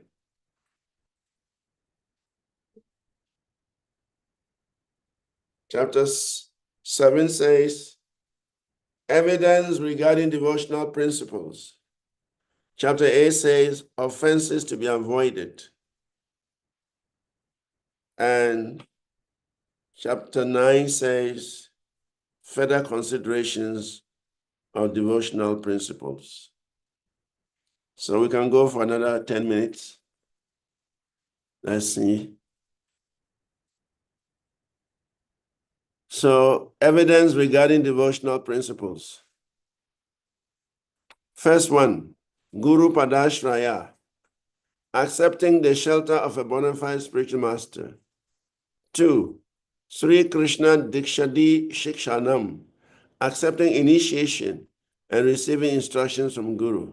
3, Vishrambena Bena Guru Seva, rendering service to the spiritual master with faith and confidence. 4, Sadhu Vadmanu Vartanam, following in the footsteps of saintly people. 5, Sadharma Precha, inquiring about eternal religious principles.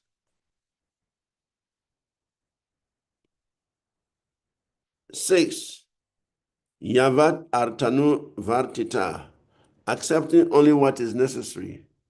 7, Datri Aswatadi Gauravam, offering respects to the banyan tree. 8, Sri Krishna Vimukha Sangatyaga, giving up the company of non-devotees. Giving up the company of non-devotees.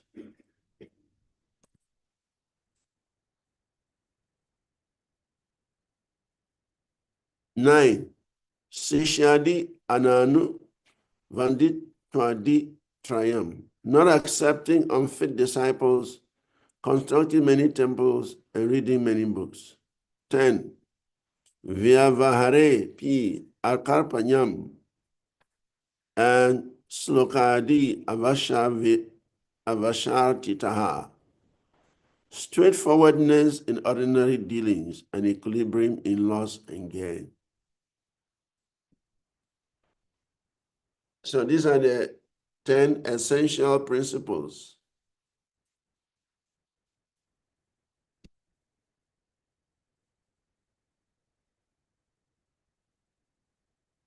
that are enumerated.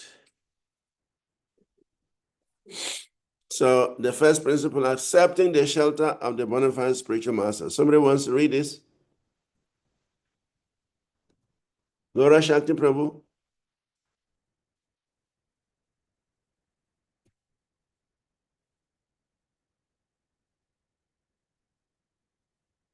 Hare Krishna. Hare Accepting Krishna. accepting the shelter of a bona fide spiritual master. My dear King, please know for certain that in the material world, there is no happiness. It is simply a mistake to think that there is happiness here because this place is full of nothing but miserable conditions. Any person who is seriously desirous of achieving real happiness must seek out a bona fide spiritual master and take shelter of him by initiation. The qualification of a spiritual master is that he must have realized the conclusions of the scriptures by deliberation and arguments, and thus be able to convince others of these conclusions. Such great personalities who have taken shelter of the Supreme Godhead, leaving aside all material considerations, are to be understood as bona fide spiritual masters. Everyone should try to find such a bona fide spiritual master in order to fulfill his mission of life, which is to transfer himself to the plane of spiritual bliss. Hare Krishna. Thank you. So the first principle, accepting the shelter of a bona fide spiritual master, is given here. My dear King, please know for certain that in the material world there is no happiness. It is simply a mistake to think that there is happiness here, because this place is full of nothing but miserable conditions. Any person who is seriously desirous of achieving real happiness must seek out a bona fide spiritual master and take shelter of him by initiation. The qualification of a spiritual master is that he must have realized the conclusions of the scriptures by deliberation and arguments, and thus be able to convince others of these conclusions. Such great personalities who have taken shelter of the Supreme Godhead, leaving aside all material considerations, are to be understood as bona fide spiritual masters. Everyone should try to find such a bona fide spiritual master in order to fulfill his mission of life, which is to transfer one himself to the plane of spiritual bliss.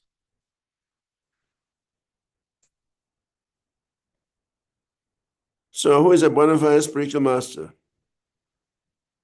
One who has realized the conclusions of the scriptures by deliberation and arguments, and is able to convince others of these conclusions. So that is the number one qualification of anyone claiming to be a spiritual master. He should himself be very convinced that what he is saying is potent, is powerful. Then he can also impart that conviction onto others. If he himself is not convinced of the scriptures, how is he going to convince anybody?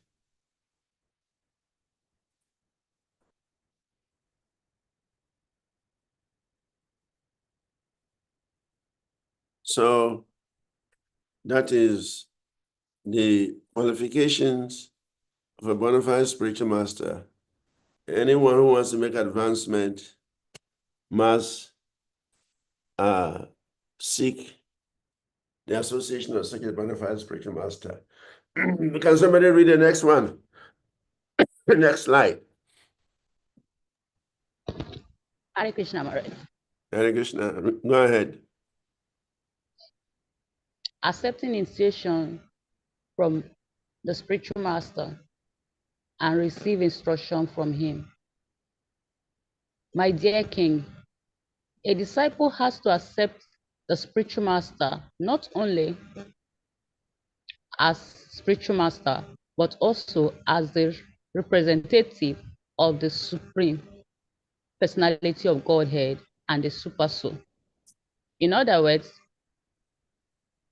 disciples should accept the spiritual master as God because he is the external manifestation of Krishna.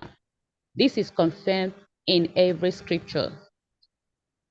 And a disciple should accept the spiritual master as such. One should learn Srimad Bhagavatam seriously and with all respect and veneration for the spiritual master.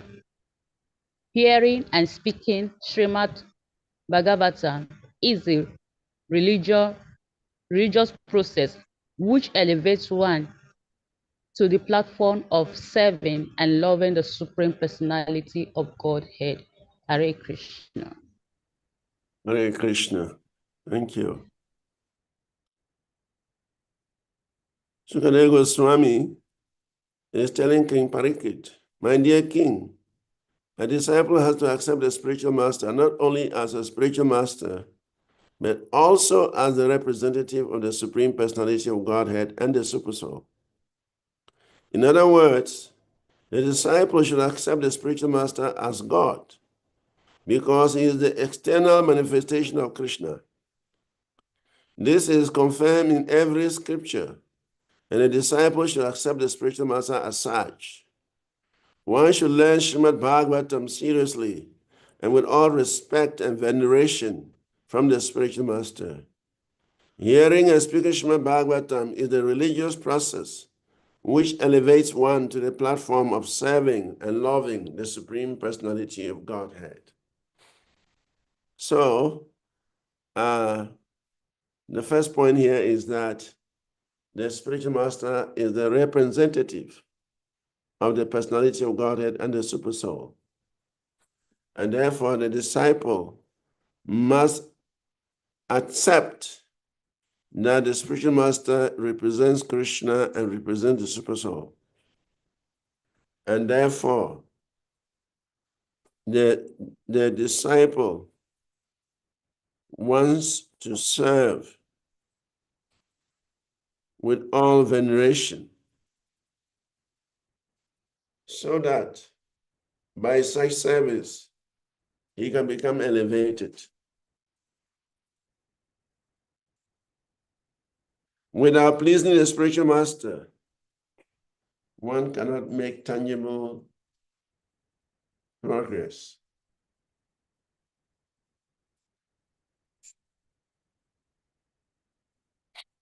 Because this is the statement of Srimad Bhagavatam, and indeed every scripture.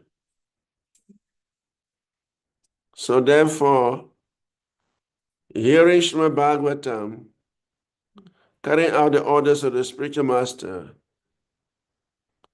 one can easily become elevated onto the platform of serving the Supreme Personality of Godhead.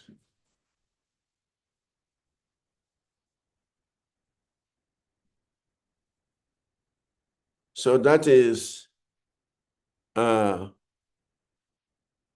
instruction for one who wants to make rapid advancement on the path of bhakti.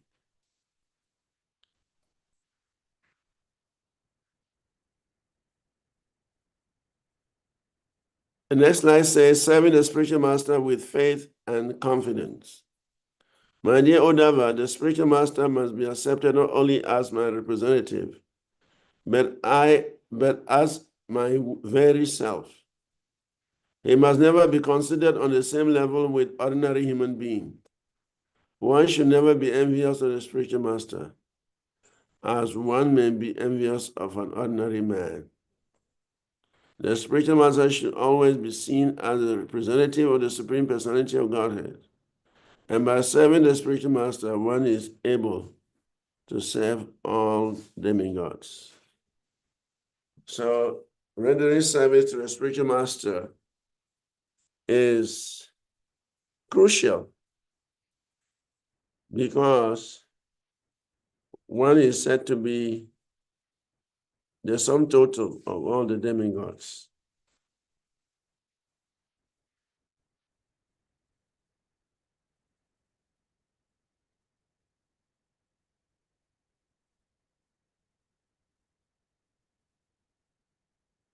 So the spiritual master should always be seen as the representative of the Supreme Personality of Godhead. And by serving the spiritual master, one is able to serve all the demigods. There are 33 million demigods in this our universe. Of course, different authorities give different figures. One acharya says there are 99 million demigods. Another person said there are 66 million. And then also Prabhupada said there are 33 million demigods. So this could be because when there is a change of Manu, different demigods are born, different demigods are created. So it could refer to a type of demigod that are created during one Manu's reign. And so 33 million may mean these are the demigods that are present in the present Manu. The present Manu is the seventh Manu. There are 14 Manus in the day of Brahma. And the seventh Manu is Vaivashata Muni, Vaivashata Manu. Is the seventh Manu. So it is possible the 33 million demigods are helping Vaivashata Manu to rule the universe. And previous to that, we have Shakshusha Manu. So Shakshusha Manu may also have his number of demigods. And previous to that, we have Tamasa Manu. And on, we went to Swayambhuva Manu. He's the first Manu. So if you put all the different demigods that have been manifested from the time of Swayambhuva Manu, you may have 99 million Manus, 99 million demigods. So the scripture is not contradicting itself. It is just of time, place, and circumstance. So, but 33 million is a huge number. Yeah, it's a huge number. So they are making sure that all the necessities of life like light, air, water, fire, ingredients, vegetables, all these are made available by the 33 million demigods. So, but if one is able to serve the spiritual master, then one has automatically served the 33 million demigods. Therefore, rendering service to the spiritual master is not only for the spiritual master, but it goes to Krishna, it goes to the demigods.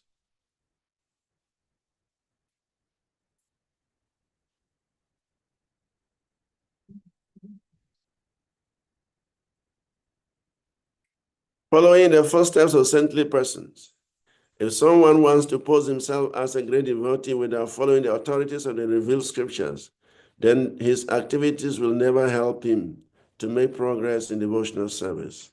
Instead, he will simply create disturbances for the sincere students of devotional service. So, we have to follow the scriptures, we have to follow authorities.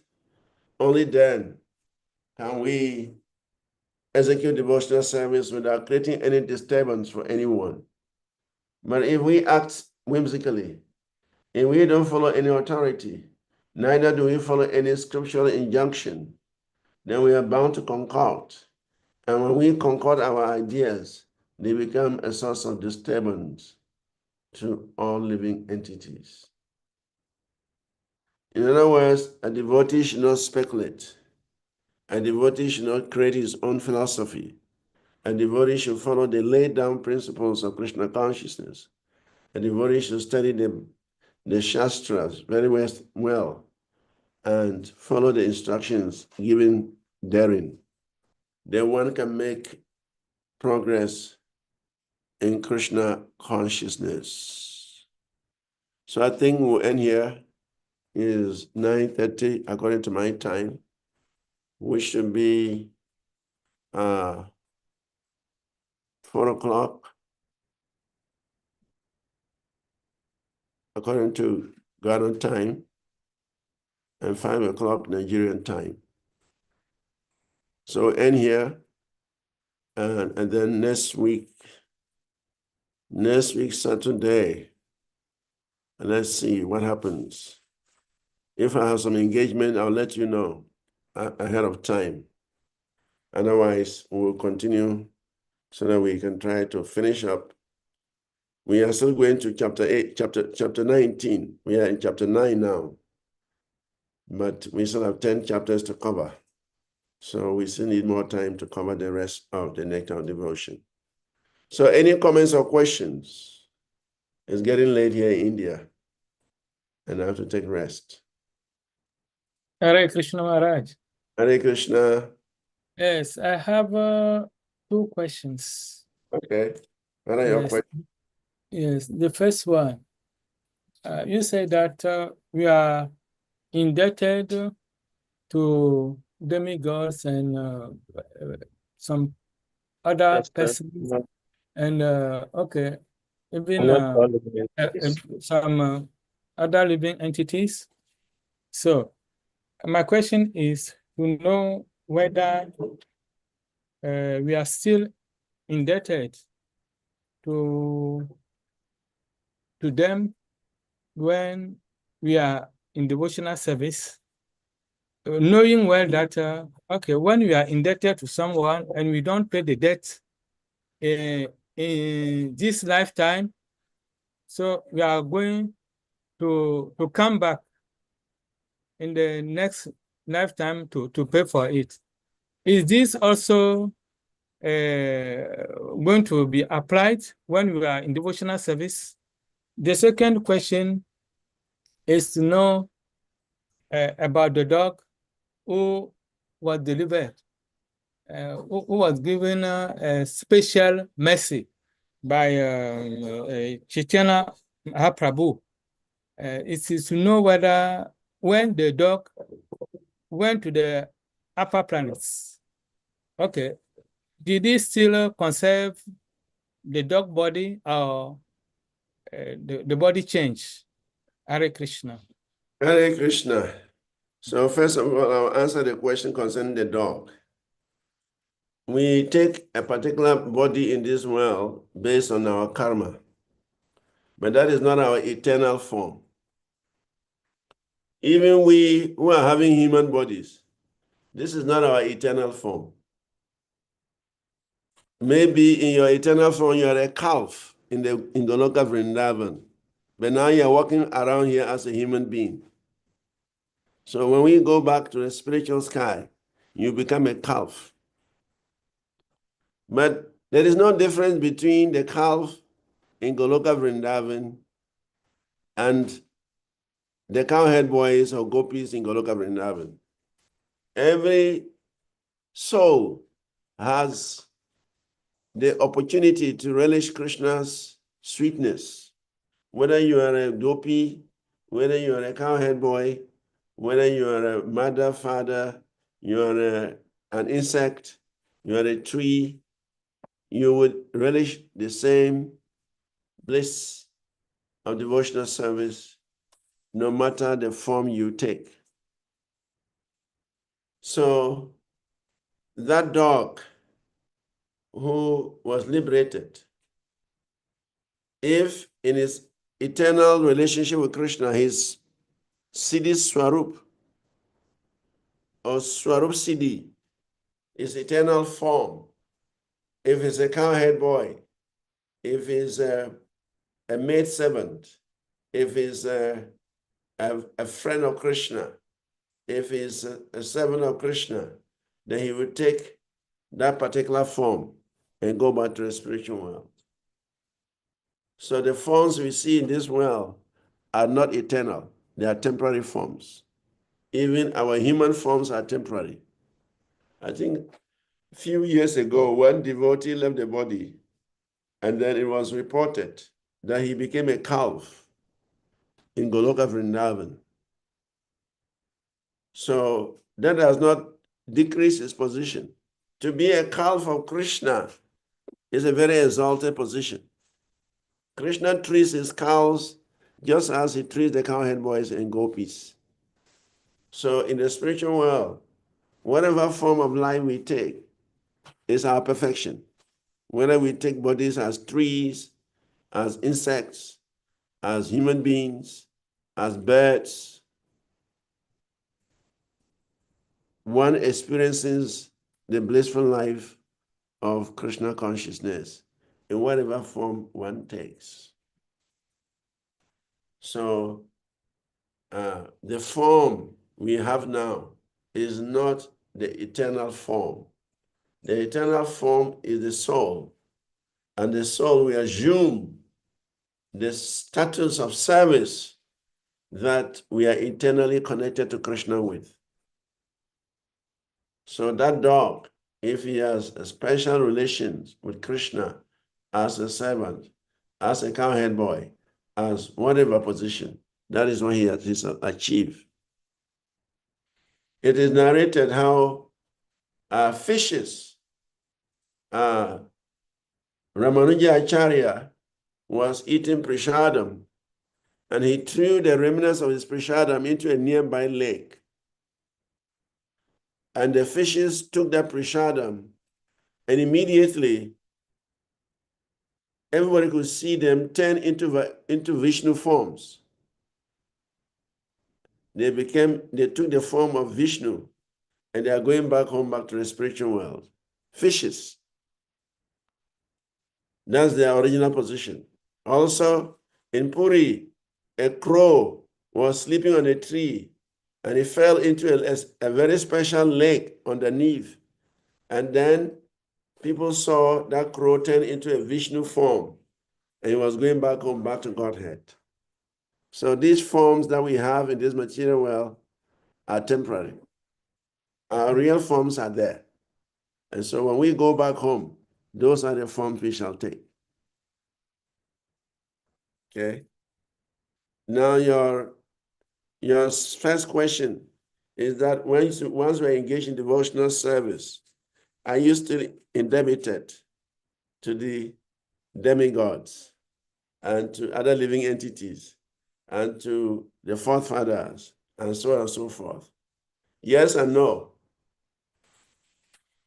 If you become a pure devotee, then you are no more indebted to any living being. When you serve Krishna purely, because you are serving Krishna purely, then Krishna is the root. So naturally, your debts are paid because you are serving Krishna purely. But if you're not serving Krishna purely and you still have so many other material desires, and material plans, and material activities, then obviously you still have to pay your debt. You have to come back and pay your debt. And that is why pure devotional service is essential.